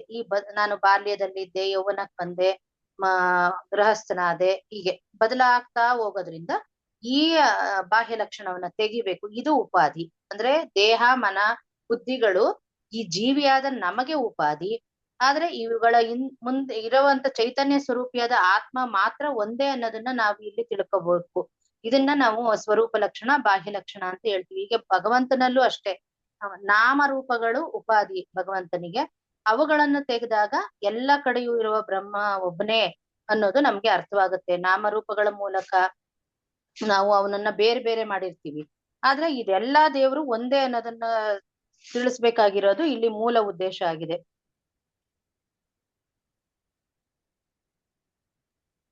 ಸರಿಯಾಗಿ ಅದಕ್ಕೆ ಮೊದಲೊಂದು ಚಿಕ್ಕ ಉದಾಹರಣೆ ಕೊಡ್ತಾರೆ. ನೀರಿಂದ ಉದಾಹರಣೆ ಕೊಡ್ತಾರೆ. ಅದೇ ಗೊಳ್ಳೆಯಾಗಿ, ನೊರೆಯಾಗಿ, ಮತ್ತೆ ಅಲೆಯಾಗಿ ಎಲ್ಲ ರೂಪದಲ್ಲೂ ಅದು ಬೇರೆ ಬೇರೆ ಆಗಿರುತ್ತೆ. ಆದ್ರೆ ನೀರು ಒಂದೇ. ಇನ್ನು ಬಂಗಾರದಲ್ಲೂ ಅಷ್ಟೇ, ಒಡವೆಗಳ ರೂಪದಲ್ಲಿ ಉಂಗುರ, ನೆಕ್ಲೆಸ್ ಆಗಿರ್ಬೋದು, ಅದು ಎಲ್ಲ ಬೇರೆ ಬೇರೆ ರೂಪ ಹೊಂದಿರುತ್ತೆ. ಆದ್ರೆ ಅದರಲ್ಲಿರೋ ಚಿನ್ನ ಒಂದೇ. ಹಾಗೆ ಇಲ್ಲಿ ಎಲ್ಲವನ್ನೂ ನಾವು ಭಗವಂತನೇ ಅಂತ ತಿಳ್ಕೋಬೇಕು. ಆತ್ಮ ಸ್ವರೂಪವೇ ಇಲ್ಲಿ ಮೇಲೆ ಕೀಳು, ಕಪ್ಪು, ಬಿಳಿ, ರೂಪ, ದಪ್ಪ, ಸಣ್ಣ ಈ ತರ ಏನು ಇಲ್ಲ, ಎಲ್ಲವೂ ಒಂದೇ ನಿರಾಕಾರ ಬ್ರಹ್ಮನನ್ನ ಎಲ್ಲದರಲ್ಲೂ ಕಾಣಬೇಕು ನಾವು ಅನ್ನೋದನ್ನ ಸೂಚಿಸೋದಕ್ಕೋಸ್ಕರ ಬಾಹ್ಯ ಲಕ್ಷಣ ಸ್ವರೂಪ ಲಕ್ಷಣ ಅಂತ ತಿಳಿಸಿ ಹೇಗೆ ಬೇರ್ಪಡಿಸ್ಬೇಕು ಅನ್ನೋದನ್ನ ಹೇಳ್ಕೊಟ್ಟಿದ್ದಾರೆ. ಚೆನ್ನಾಗಿ ಹೇಳಿದ್ರಿ. ನೀರಿಂದ ಇನ್ನೊಂದು ಹೇಳಿರೋದು, ನೀರಿನ ಮೂಲ ಸ್ವಭಾವ ತಣ್ಣಗಿರುತ್ತೆ. ಬಿಸಿ ಮಾಡಿದಾಗ ಬಿಸಿನೀರಾಗುತ್ತೆ. ಬಿಸಿ ಮಾಡಿದ್ರು ಉಪಾಧಿ ಆಗುತ್ತೆ. ಮೊದಲಿನ ಸ್ವಭಾವ ಅದು ಮತ್ತೆ ಸುಮ್ಮನಾಗ್ಬಿಟ್ರೆ ಮತ್ತದು ಮೊದಲಿನ ಸ್ವರೂಪಕ್ಕೆ ಬಂದ್ಬಿಡುತ್ತೆ. ಅದು ಹೇಳಿದ್ದಾರೆ. ಇನ್ನು ಉಳಿದಿದ್ದೆಲ್ಲ ಚೆನ್ನಾಗಿ ಹೇಳಿ. ಮುಂದಿನ ಪ್ರಶ್ನೆ ಶೀಲಾ ಅವ್ರಿಗೆ. ಪರಬ್ರಹ್ಮನನ್ನು ತಿಳಿಯಲು ಮಾರ್ಗ ಯಾವುದು? ಇಲ್ಲಿ ಈ ಪ್ರಹ್ಲಾದಂತೂ ಒಂದು ಹೇಳ್ತಾರೆ, ಅದನ್ನು ಹೇಳ್ಕೊಂಡು ಎಲ್ಲಾನು ಅಹಂ ಭಾಮಿ ಅಂತೆಲ್ಲ ಸ್ವಲ್ಪ ಡೀಟೇಲ್ ಆಗಿದೆ. ಹೇಳಿ, ಎಷ್ಟು ಹೇಳಕ್ಕಾಗುತ್ತೆ ಹೇಳಿ. ಪರಬ್ರಹ್ಮ ಅಂದ್ರೆ ಈ ಮನಸ್ಸು, ಈ ಬುದ್ಧಿ, ಈ ಇಂದ್ರಿಯಗಳು ಇವಕ್ಕೆಲ್ಲ ಮೀರಿದಂತ ಒಂದು ಶಕ್ತಿನ ನಾವು ಪರಬ್ರಹ್ಮ ಅಂತ ಕರಿತೀವಿ. ಅಂತ ಒಂದು ಪರಬ್ರಹ್ಮನ ನಾವು ಕಾಣ್ಬೇಕು ಅಂತಂದಾಗ ಆ ನಿರಾಕಾರ ನಿರ್ವಿಕಲ್ಪ ಆ ಪರಬ್ರಹ್ಮನ ನಾವು ಹೊಂದಬೇಕು, ಅವನನ್ನ ತಿಳಿಬೇಕು ಅಂದಾಗ, ಕಾಣ್ಬೇಕು ಅಲ್ಲ ತಿಳಿಬೇಕು ಅಂತ ಅಂದಾಗ ನಾವೇನ್ ಮಾಡ್ಬೇಕು ಅಂತಂದ್ರೆ ಆಧ್ಯಾತ್ಮದ ಒಂದು ಕಡೆಗೆ ನಾವು ನಮ್ಮ ಮನಸ್ಸನ್ನ ತೊಡಗಿಸ್ಕೋಬೇಕು. ಆಧ್ಯಾತ್ಮದಲ್ಲಿ ನಾವು ತೊಡಗ್ಕೋಬೇಕಾಗತ್ತೆ. ಆ ಆಧ್ಯಾತ್ಮದಲ್ಲಿ ತೊಡಗ್ದಾಗ ಅದು ಹೇಳುತ್ತೆ, ಆಧ್ಯಾತ್ಮ ಏನ್ ಹೇಳುತ್ತೆ, ಒಂದು ಸತ್ಯವಾದಂತ ಒಂದು ನಿಜ ಸ್ವರೂಪವನ್ನ ನಮ್ಗೆ ತಿಳಿಸ್ತಾ ಹೋಗುತ್ತೆ ಆಧ್ಯಾತ್ಮ. ಅದನ್ನ ನಾವೇನ್ ಮಾಡ್ಬೇಕು, ಶ್ರವಣ ಮನನ ನಿಧಿಧ್ಯಾಸದ ಮೂಲಕ ಅಂತಂದ್ರೆ ಅದು ಶ್ರವಣದ ಮೂಲಕ ನಾವು ಕೇಳ್ತೀವಿ. ಹೌದಾ, ಆಧ್ಯಾತ್ಮದಲ್ಲಿ ಇದು ಪರಮಾತ್ಮ ಅನ್ನೋನು ಒಬ್ಬನೇ, ಜೀವ ಬೇರೆ ಅಲ್ಲ ಪರಮಾತ್ಮ ಬೇರೆ ಅಲ್ಲ, ಇಬ್ರು ಒಂದೇ ಅಂತ ಹೇಳಿದಾಗ ಅದನ್ನ ನಾವು ಹೌದಾ ಇದು ನಿಜನಾ ಅಂತ ಅದನ್ನ ಪ್ರಾಮಾಣೀಕರಿಸ್ಬೇಕಾದ್ರೆ ನಾವೇನ್ ಮಾಡ್ಬೇಕಾಗತ್ತೆ, ಅದನ್ನ ಶ್ರವಣದ ಮೂಲಕ ಕೇಳಿದಾಗ ಅದು ಮನನದ ಮೂಲಕ ನಾವು ತಿಳಿಬೇಕಾಗತ್ತೆ. ಆ ಸಂಶಯನ ನಿವಾರಣೆ ಮಾಡ್ಕೋಬೇಕು ಅಂದ್ರೆ ನಾವು ಮನನವನ್ನ ಮಾಡ್ಬೇಕಾಗತ್ತೆ. ಆ ಮನನದ ಮೂಲಕ ನಾವು ತಿಳಿದಾಗ ಅದು ನಿಜವಾಗ್ಲೂ ಆ ಪರಬ್ರಹ್ಮ ಒಬ್ಬನೇ ಇರೋದು, ಈ ಜೀವ ಬೇರೆ ಅಲ್ಲ, ಪರಮಾತ್ಮ ಬೇರೆ ಅಲ್ಲ, ಇರೋದು ಒಬ್ಬನೇ ಅಂದಾಗ ಅದನ್ನ ನಾವು ಆ ಮನದ ಮೂಲಕ ತಿಳಿದು ನಿಧಿಧ್ಯಾಸಕ್ಕೆ ಹೋಗಬೇಕಾಗತ್ತೆ. ಆ ನಿಧಿಧ್ಯಾಸಕ್ಕೆ ಹೋದಾಗ ಏನಾಗತ್ತೆ, ನಾವು ನಿರಂತರವಾಗಿ ಆ ನಿಧಿಧ್ಯಾಸವನ್ನ ಮಾಡ್ತಾ ಮಾಡ್ತಾ ಆ ಸುಪ್ತ ಮನಸ್ಸಿಗೆ ಹೋಗಿ ಅದ್ ನಿಲ್ಲುತ್ತೆ. ಯಾವುದು, ನಾನು ಪರಬ್ರಹ್ಮ ಸ್ವರೂಪಿ ಅನ್ನೋ ಒಂದು ಜ್ಞಾನ ನಮ್ಮ ಸುಪ್ತ ಮನಸ್ಸಿಗೆ ಆಳವಾಗಿ ಇಳಿದಾಗ ನಮ್ಮಲ್ಲಿ ನಿಜವಾಗ್ಲೂ ನಾನು ಪರಬ್ರಹ್ಮ ಸ್ವರೂಪಿ ಅನ್ನೋ ಜ್ಞಾನ ತನ್ನಗೆ ತಾನಷ್ಟಕ್ಕೆ ತಾನೇ ಬರ್ತಾ ಹೋಗುತ್ತೆ. ಅದು ಬಂದಾಗ ನಮ್ಗನ್ಸುತ್ತೆ ನಾವು ಈ ಪ್ರಪಂಚದಲ್ಲಿ ಇದ್ರೂ ಕೂಡ, ಈ ಲೋಕ ವ್ಯವಹಾರದಲ್ಲಿ ನಾವು ಇದ್ದಾಗ್ಲೂ ಕೂಡ ಎಲ್ಲವೂ ಆ ಪರಬ್ರಹ್ಮಂದೇ, ಆ ಪರಬ್ರಹ್ಮ ಶಕ್ತಿ ಎಲ್ಲದರಲ್ಲೂ ಇದೆ, ಎಲ್ಲ ಕಡೆಯೂ ಆ ಪರಬ್ರಹ್ಮ ಇದ್ದಾನೆ ಅನ್ನೋ ಜ್ಞಾನ ನಮ್ಗಾಗ ಉಂಟಾಗತ್ತೆ. ಅದೇ ರೀತಿ ಈ ಪ್ರಹ್ಲಾದನ ಕಥೆ ಕೂಡ ಇದೆ. ಹಿರಣ್ಯಕಶಿಪು ತನ್ನ ಮಗನನ್ನ ಎಲ್ಲಿದ್ದಾನೆ ಪರಮಾತ್ಮ, ಎಲ್ಲಿದ್ದಾನೆ ಪರಮಾತ್ಮ ಅಂದಾಗ ಆ ಪ್ರಹ್ಲಾದ ಹೇಳ್ತಾನೆ, ಪ್ರತಿಯೊಂದು ಕಡೆನೂ ಅವನಿದ್ದಾನೆ. ಒಂದು ಇದ್ರಲ್ಲಿ ನೋಡು, ಗೋಡೆನಲ್ಲಿ ನೋಡು, ಆ ಕಂಬದಲ್ಲಿ ನೋಡು, ಆ ಇದ್ರಲ್ಲಿ ನೋಡು, ಪ್ರತಿಯೊಂದ್ರಲ್ಲೂ ಆ ಪರಮಾತ್ಮ ಇದ್ದಾನೆ ಅಂತ ಅಂದ್ಬಿಟ್ಟು ಪ್ರಹ್ಲಾದ ಹೇಳ್ತಾನೆ. ಹಾಗಾದ್ರೆ ನೀನ್ ತೋರ್ಸು ಅಂದಾಗ ಆ ಕಂಬನ ಒಡೆದಾಗ ಆ ಕಂಬದಿಂದ ಆ ಪರಮಾತ್ಮ ಹೊರಗೆ ಬರ್ತಾನೆ. ಆ ರೀತಿಯಲ್ಲಿ ಆ ಪರಬ್ರಹ್ಮ ಶಕ್ತಿ ಅನ್ನೋದು ಪ್ರತಿಯೊಂದ್ರಲ್ಲೂ ವಿಸ್ತಾರವಾಗಿ ಈ ಜಗತ್ತಿನಲ್ಲಿ ಹರಡಿದೆ ಅನ್ನೋದು ನಮ್ಗೆ ಇದರಿಂದ ನಮಗ್ ಗೊತ್ತಾಗತ್ತೆ. ಯಾವಾಗ ನಾವು ಆ ಜ್ಞಾನವನ್ನ ಹೊಂದುತ್ತೀವೋ ಆಗ ನಮ್ಗೆ ಅದರ ಅರಿವಾಗತ್ತೆ. ಚೆನ್ನಾಗಿ ಹೇಳಿದ್ರಿ, ತುಂಬಾ ಚೆನ್ನಾಗಿ ಹೇಳಿದ್ರಿ. ಪದ್ಮಾ ಅವರು ಇದೇ ಪ್ರಶ್ನೆಗೆ ನೀವು ಯಾವ ರೀತಿ ಹೇಳ್ತೀರಾ? ಕ್ವಶನ್ ಸರ್, ಪರಬ್ರಹ್ಮನನ್ನು ತಿಳಿಯಲು ಮಾರ್ಗ ಯಾವುದು? ಶೀಲಾ ಅವ್ರು ಚೆನ್ನಾಗಿ ಹೇಳಿದ್ದಾರೆ. ಇದು ಇನ್ನೊಂದು ರೀತಿಯಲ್ಲಿ ಅಂದ್ರೆ ಇರುವಿಕೆ, ಅರಿವು ಅಂತ ಆ ರೀತಿಯಲ್ಲಿ ಅಸ್ತಿತ್ವ, ಜ್ಞಾನ, ಆಮೇಲೆ ಅನಂತತೆ, ಅದನ್ನ ವಿಶ್ಲೇಷಣೆ ಮಾಡಿ ಹೇಳ್ಬಲ್ರ ಅಂತ. ಅಂದ್ರೆ ಸತ್ಯಂ ಜ್ಞಾನಂ ಅನಂತಂ ಅಂತಂದ್ಬಿಟ್ಟು ಎಲ್ಲ ಶ್ರುತಿಗಳಲ್ಲಿ ಹೇಳಿರುವಂತದ್ದು ಪರಬ್ರಹ್ಮನ ಸ್ವರೂಪ ಲಕ್ಷಣ. ಸತ್ಯಂ ಅನ್ನೋದು ಅಸ್ತಿತ್ವವನ್ನು, ಜ್ಞಾನಂ ಅನ್ನೋದನ್ನ ಅರಿವಿಗೂ, ಅನಂತಂ ಅನ್ನೋದು ಆನಂದಕ್ಕೂ ನಾವು ಹೇಳುವಂಥದ್ದು. ಹೇಗೆ ಒಂದು ಆತ್ಮ ಸ್ವರೂಪಕ್ಕೆ ಸಚ್ಚಿದಾನಂದ ಸ್ವರೂಪ ಅಂತ ಹೇಳಿದಾರೋ ಜೀವಾತ್ಮನಿಗೆ, ಹಾಗೆ ಪರಬ್ರಹ್ಮನ ಸ್ವರೂಪ ಈ ರೀತಿ ಸತ್ಯಂ ಜ್ಞಾನಂ ಅನಂತಂ ಅಂತ ಹೇಳಿದ್ದಾರೆ. ಈ ಸತ್ ಅನ್ನೋದು ಅಸ್ತಿತ್ವ. ಅಸ್ತಿತ್ವ ಅನ್ನೋದು ನಾವು ಇವಾಗ ನಾನು ಯಾರು ಅಂತ ತಿಳ್ಕೊಳ್ಬೇಕಾದ್ರೆ ಆವಾಗ ನನ್ನ ಇರುವಿಕೆ, ಆ ಇರುವಿಕೆ ಅನ್ನೋದು ಎಲ್ಲ ಕಾಲದಲ್ಲೂ, ನಾನು ಚಿಕ್ಕವಳಿದ್ದಾಗ್ಲೂ ಇದ್ದೆ, ಮತ್ತೆ ಈಗ ಇಷ್ಟು ವಯಸ್ಸಾಗಿದ್ರು ನಾನು ಇದ್ದೆ, ನಾನು ಬದಲಾವಣೆ ಆಗದೆ ಈ ಬದಲಾವಣೆಗಳನ್ನೆಲ್ಲ ನೋಡುವಂತಹ ನಾನು ಇದ್ದೀನಿ. ಮತ್ತೆ ನಾವು ಮೂರು ಅವಸ್ಥೆಗಳಲ್ಲೂ ಸಹ ನಾವು ನೋಡಬಹುದು. ಆ ಮೂರು ಅವಸ್ಥೆಗಳು ಬದಲಾವಣೆ ಆಗುತ್ತೆ ಮೂರು, ಆದ್ರೆ ಮೂರು ಅವಸ್ಥೆಗಳಲ್ಲೂ ನಾನಿದ್ದೆ. ಆ ಮೂರು ಅವಸ್ಥೆಗಳನ್ನು ನೋಡುವುದು ಬದಲಾಗದೆ ಇದ್ದಿದ್ದರಿಂದ ನಾನು ಮೂರು ಅವಸ್ಥೆಗಳನ್ನು ನೋಡೋದಕ್ಕೆ ಸಾಧ್ಯವಾಯ್ತು. ಅಂದ್ರೆ ಅಲ್ಲಿ ಅಸ್ತಿತ್ವವೂ ಇತ್ತು ಮತ್ತೆ ಅರಿವು ಇತ್ತು. ಅದೇ ರೀತಿಯಲ್ಲಿ ಆ ಪರಬ್ರಹ್ಮನಿಗೂ ಸಹ ಆ ಜ್ಞಾನ ಅನ್ನುವುದು ಇದೆ, ಮತ್ತೆ ಅಸ್ತಿತ್ವ. ಇಡೀ ಜಗತ್ ಕಾರಣನಾದ ಈಶ್ವರನೇ, ಅಥವಾ ನಾವು ಪೂರ್ತಿ ಈ ಬ್ರಹ್ಮಾಂಡ ಮತ್ತೆ ಬ್ರಹ್ಮಾಂಡದಿಂದ ಆಚೆ ಆ ಒಂದು ಮೂಲ ಪರಬ್ರಹ್ಮನ ಪರಾತ್ಪರ ಅಂತ ಏನ್ ತೆಗೆದುಕೊಳ್ತೀವೋ ಆ ಪರಬ್ರಹ್ಮನ ಒಂದು ಅಸ್ತಿತ್ವ ಮತ್ತೆ ಆ ಜ್ಞಾನದಿಂದಲೇ ಈ ಎಲ್ಲ ಒಂದು ಸೃಷ್ಟಿ ಅನ್ನೋದು ಆಗಿರುವುದು.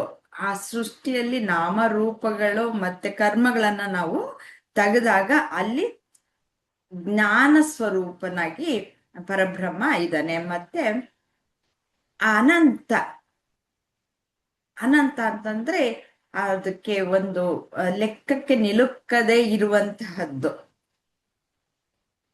ಅಂದ್ರೆ ಎಲ್ಲ ಕಡೆಯೂ ಇರುವಂತಹದ್ದು. ಈ ಏನು ಈ ಅಸ್ತಿತ್ವ ಮತ್ತು ಈ ಅರಿವು, ಈ ಜ್ಞಾನ ಮತ್ತು ಸತ್ಯ ಅಂದ್ರೆ ಯಾವಾಗ್ಲೂ ಇರುವಂತಹದ್ದು. ಅದು ಎಲ್ಲಾ ಕಡೆನೂ ಇರೋದ್ರಿಂದ ಅದೇ ಮೂಲವಾಗಿರುವಂತಹದ್ದು. ಇನ್ನು ಮಿಕ್ಕಿದ್ದೆಲ್ಲ ಬದಲಾವಣೆ ಆಗುವಂಥದ್ದು. ಆ ಮಿಥ್ಯವಾಗೋದನ್ನೆಲ್ಲ ತೆಗೆದ್ಬಿಟ್ರೆ ಈ ಸತ್ಯವಾದ ಇರುವಂತಹದ್ದು ಮತ್ತೆ ಈ ಜ್ಞಾನ ಸ್ವರೂಪವಾಗಿರುವಂಥದ್ದು ಎಲ್ಲ ಕಡೆನೂ ಇದೆ. ಅದು ಯಾವಾಗ್ಲೂ ಕಾಲಕ್ಕೆ ಮೀರಿದ್ದು, ದೇಶಕ್ಕೆ ಮೀರಿದ್ದು, ಆದ್ರಿಂದ ಅದು ಪರಬ್ರಹ್ಮನ ಸ್ವರೂಪ. ಹಾಗಾಗಿ ನಾನು ಸಹ ಈ ಒಂದು ಕಾಲ ಮತ್ತು ದೇಶಕ್ಕೆ ನಾನು ಪರಿಮಿತವಾಗಿಲ್ಲ. ಹೇಗೆ ಅಂತಂದ್ರೆ ಆ ಪರಿಮಿತ ಆಗಿದ್ದಿದ್ರೆ 3 ಅವಸ್ಥೆಗಳಲ್ಲಿ ನಾನು ಇರ್ತಾ ಇರ್ಲಿಲ್ಲ, ಬದಲಾವಣೆ ಆಗ್ತಾ ಇದ್ದೆ. ಮತ್ತೆ ನಾನು ಚಿಕ್ಕಂದಿನಲ್ಲಿ ಇದ್ದಾಗ್ಲೂ ಈಗ್ಲೂ ಸಹ ನಾನ್ ಬದಲಾವಣೆ ಆಗೋದಾಗಿದ್ದಿದ್ರೆ ನನ್ಗೆ ಈ ಬದಲಾವಣೆಗಳೆಲ್ಲ ಗೊತ್ತಾಗ್ತಾ ಇರ್ಲಿಲ್ಲ. ಈ ದೇಶಗಳು ಸಹ ಸ್ಥಳ ಬದಲಾವಣೆ ಆದ್ರೂ ನಾನು ಯಾವ ಸ್ಥಳಕ್ಕೆ ಹೋದ್ರೂ ನಾನು ಇದೀನಿ ಅನ್ನೋದು ಗೊತ್ತಿದೆ. ಹಾಗಾಗಿ ನಾನು ಪರಬ್ರಹ್ಮ ಸ್ವರೂಪಿ ಅನ್ನೋದನ್ನ ನಾವು ಪೂರ್ತಿಯಾಗಿ ಅಹಂ ಅಸ್ಮಿ ಸದಾಭಾಮಿ ಕದಾಚಿನ್ನಾಹಂ ಪ್ರಿಯ ಬ್ರಹ್ಮೈವಾಹ ಮತ ಸಿದ್ಧಂ ಸಚ್ಚಿದಾನಂದ ಲಕ್ಷಣಂ. ಇದು ನನ್ನ ಇದು ಸಚ್ಚಿದಾನಂದ ಲಕ್ಷಣ ಅನ್ನೋದು ನನ್ನ ಲಕ್ಷಣ. ಹಾಗಾಗಿ ನಾನು ಪರಬ್ರಹ್ಮ, ಬೇರೆ ಅಲ್ಲ ಅಂತ ಇಲ್ಲಿ ನಿರೂಪಿಸ್ತಾ ಇದ್ದಾರೆ. ಚೆನ್ನಾಗಿ, ವೆರಿ ನೈಸ್. ಇವತ್ತಿನ ಕೊನೆಯ ಪ್ರಶ್ನೆ ಸುಜಿಯಾ ಅವರಿಗೆ. ನನ್ನನ್ನು ನಾನು ತುಂಬಾ ಪ್ರೀತಿಸುತ್ತೇನೆ ಎನ್ನುವುದು ನಿಜವಾದಲ್ಲಿ ಆತ್ಮಹತ್ಯೆ ಎನ್ನುವುದು ಇರಲೇಬಾರದಾಗಿತ್ತಲ್ಲವೇ? ಯಾಕೆ ಆತ್ಮಹತ್ಯೆ ಯಾಕೆ ಮಾಡ್ಕೋತಾರೆ?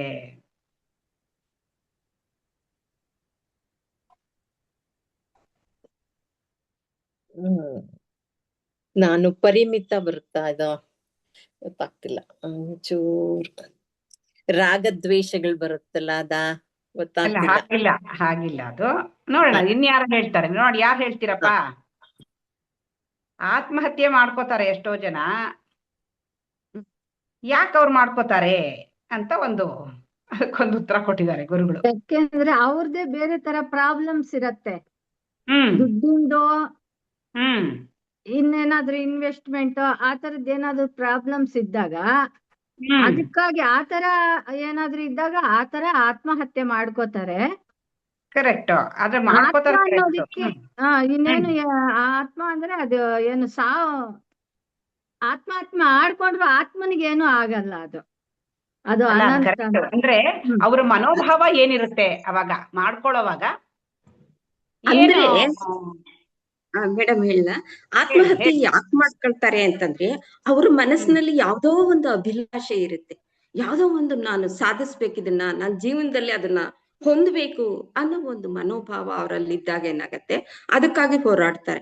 ಯಾವಾಗ ಆ ಹೋರಾಟಕ್ಕೆ ಸಫಲತೆ ಅನ್ನೋದು ಸಿಗಲ್ವೋ ಅವಾಗ ಅವರು ಆ ಆತ್ಮಹತ್ಯೆ ಕಡೆಗೆ ಹೋಗ್ತಾರೆ, ಆತ್ಮಹತ್ಯೆಯನ್ನ ಮಾಡ್ಕೊತಾರೆ.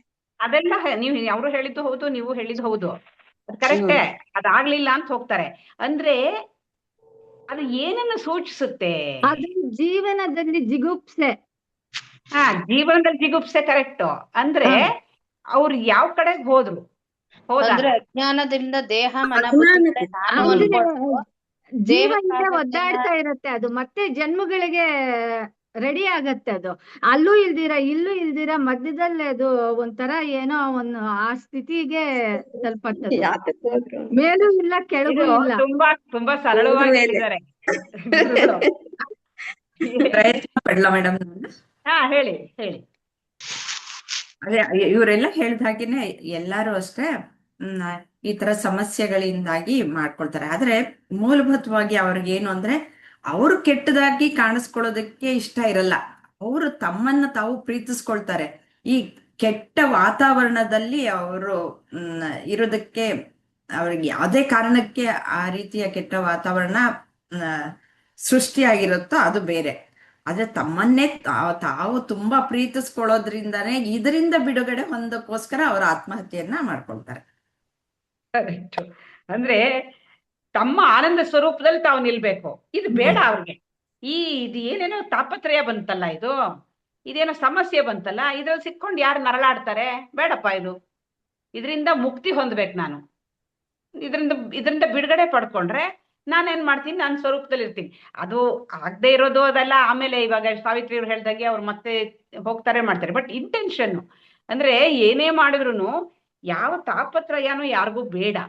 ಇವಾಗ ರೋಗ ಬಂದಾಗ ಫಸ್ಟ್ ರೋಗದಿಂದ ಮುಕ್ತ ಆಗ್ಬಿಡ್ಬೇಕು. ಯಾಕೆಂದ್ರೆ ಸ್ವಸ್ಥತೆ ಆತ್ಮನ ಗುಣ. ಆ ರೀತಿಯಲ್ಲಿ ಯಾವಾಗ್ಲೂ ಆನಂದ ಸ್ವರೂಪದಲ್ಲಿರೋದು, ಯಾವಾಗ್ಲೂ ಆರಾಮವಾಗಿರುವಂಥದ್ದು ಅದು ಸ್ವರೂಪ. ಅದಕ್ಕೆ ಯಾವಾಗ ಒಂದ್ಸರ್ತಿ ಧಕ್ಕೆ ಬರುತ್ತೋ ಅದು ಬೇಡ, ಬೇಡ ಇದು.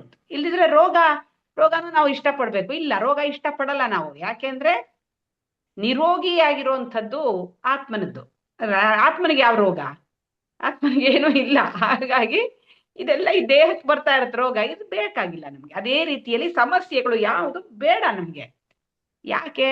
ನಾನು ಆನಂದ ಸ್ವರೂಪ, ಸಮಸ್ಯೆ ಕಟ್ಕೊಂಡು ನಾನೇನ್ ಮಾಡ್ಲಿ ಅಂತ ಆ ರೀತಿಯಲ್ಲಿ ಅವರು ಜೀವನವನ್ನ ಕೊನೆಗಾಣಿಸ್ಕೊತಾರೆ. ಗೊತ್ತಿಲ್ದಿದ್ದು ಮುಕ್ತ ಸ್ಥಿತಿಗೆ ಹೋಗಕ್ಕೇನೆ ಅದು ಒದ್ದಾಡ್ತಾ ಇರತ್ತೆ ಅನ್ನೋದು ಅಂತ. ಅದ್ರ ಕಡೆಗೆ ಹೋಗ್ತಾ ಇರತ್ತೆ ಅಂತ ಗೊತ್ತಿಲ್ಲ. ಗೊತ್ತಾದ್ಮೇಲೆ ಹೋಗಕ್ಕೂ ಗೊತ್ತಿಲ್ದಿರ ಎಷ್ಟು ಸರ್ಕಸ್ ಮಾಡತ್ತೆ ಅಂದ್ರೆ ಮುಕ್ತನಾಗ್ಬೇಕು. ಅಂದ್ರೆ ಒಳಗೆ ಎಲ್ಲಾ ಜೀವಿಗೂ ಆ ಒಳಗಡೆ ಅಂತರಾಳದಲ್ಲಿ ಗೊತ್ತಿರುತ್ತೆ ನಾನು ಆನಂದ ಸ್ವರೂಪ ಅಂತ. ಹಾಗಾಗಿ ಯಾವುದೇ ಲಿಮಿಟೇಷನ್ ಯಾವುದನ್ನು ಅದು ಒಪ್ಕೊಳಕ್ ತಯಾರಿಲ್ಲ.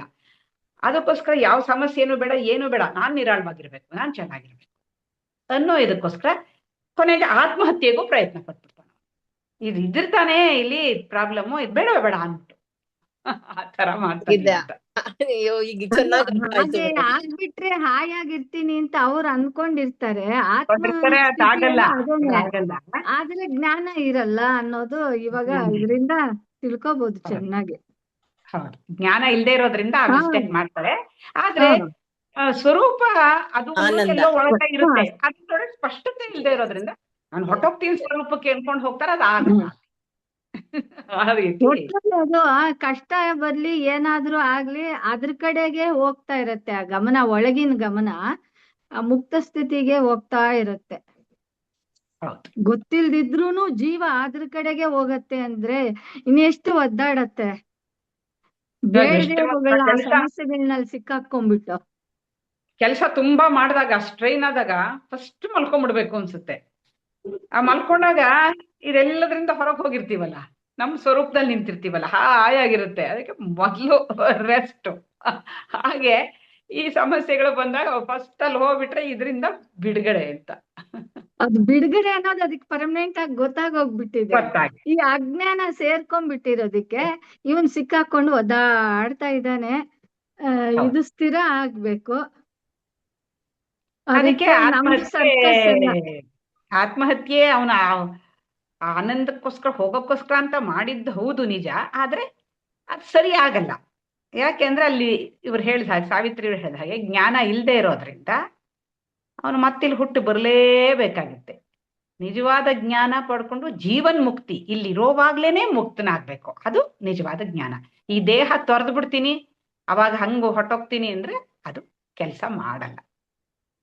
ಇಂಟೆನ್ಷನ್ ಅದಿದ್ರು ಕೂಡ ಪ್ರಯೋಜನಕ್ಕೆ ಬರಲ್ಲ. ಚೆನ್ನಾಗಿತ್ತು ಇವತ್ತಿನ ತರಗತಿ. ಎಲ್ರು ಚೆನ್ನಾಗಿ ಓದ್ಕೊಂಡು ಮನನ ಮಾಡ್ಕೊಂಡು ಬಂದಿದ್ದೀರಿ, ಚೆನ್ನಾಗಿ ಉತ್ತರ ಕೊಟ್ರಿ. ಏನಾದ್ರೂ ಪ್ರಶ್ನೆಗಳಿದೆಯಾ? ಪ್ರಶ್ನೆ ಏನು ಇಲ್ಲ ಅಂದ್ರೆ ಪ್ರಾರ್ಥನೆ ಮಾಡೋಣ. ಪ್ರಾರ್ಥನೆ ಮಾಡಿ ಸುಜಿ ಅವ್ರೆ. ಅಸತೋ ಮಾ ಸದ್ಗಮಯ ತಮಸೋ ಮಾ ಜ್ಯೋತಿರ್ಗಮಯ ಮೃತ್ಯೋರ್ಮಾ ಅಮೃತಂಗಮಯ. ಓಂ ಶಾಂತಿ ಶಾಂತಿ ಶಾಂತಿ. ಪೂರ್ಣಮದಃ ಪೂರ್ಣಮಿದಂ ಪೂರ್ಣಾತ್ ಪೂರ್ಣಮುದಚ್ಯತೆ पूर्णस्य पूर्णमादाय पूर्णमेवावशिष्यते। ಓಂ ಶಾಂತಿ ಶಾಂತಿ ಶಾಂತಿ. ನಾನೆಂಬುದು ನಾನಲ್ಲ, ಈ ದೇಹ ಮನಬುದ್ಧಿ ನಾನಲ್ಲ, ಸಚ್ಚಿದಾನಂದಾತ್ಮ ಶಿವ ನಾನೇ. ಶಿವೋಹಂ ಶಿವೋಹಂ ಶಿವೋಹಂ. ಆತ್ಮದರ್ಶನಂ ಬ್ರಹ್ಮದರ್ಶನಂ ಬ್ರಹ್ಮದರ್ಶನಂ ಸತ್ಯದರ್ಶನಂ. ಅಂತರ್ಜ್ಯೋತಿಃ ಬಹಿರ್ಜ್ಯೋತಿಃ ಪ್ರತ್ಯಜ್ಯೋತಿಃ ಪರಾತ್ಪರಾ. ಜ್ಯೋತಿರೇವ ಜ್ಯೋತಿಃ ಆತ್ಮಜ್ಯೋತಿಃ ಸ್ವಯಂ ಜ್ಯೋತಿಃ ಶಿವೋಸ್ಮ್ಯಹಂ. ಲೋಕಾ ಸಮಸ್ತಾ ಸುಖಿನೋ ಭವಂತು. ಲೋಕಾಃ ಸಮಸ್ತಾಃ ಸುಖಿನೋ ಭವಂತು. ಲೋಕಾಃ ಸಮಸ್ತಾಃ ಸುಖಿನೋ ಭವಂತು. ಹರಿಃ ಓಂ. ಸರ್ವಂ ಶ್ರೀಕೃಷ್ಣಾರ್ಪಣಮಸ್ತು.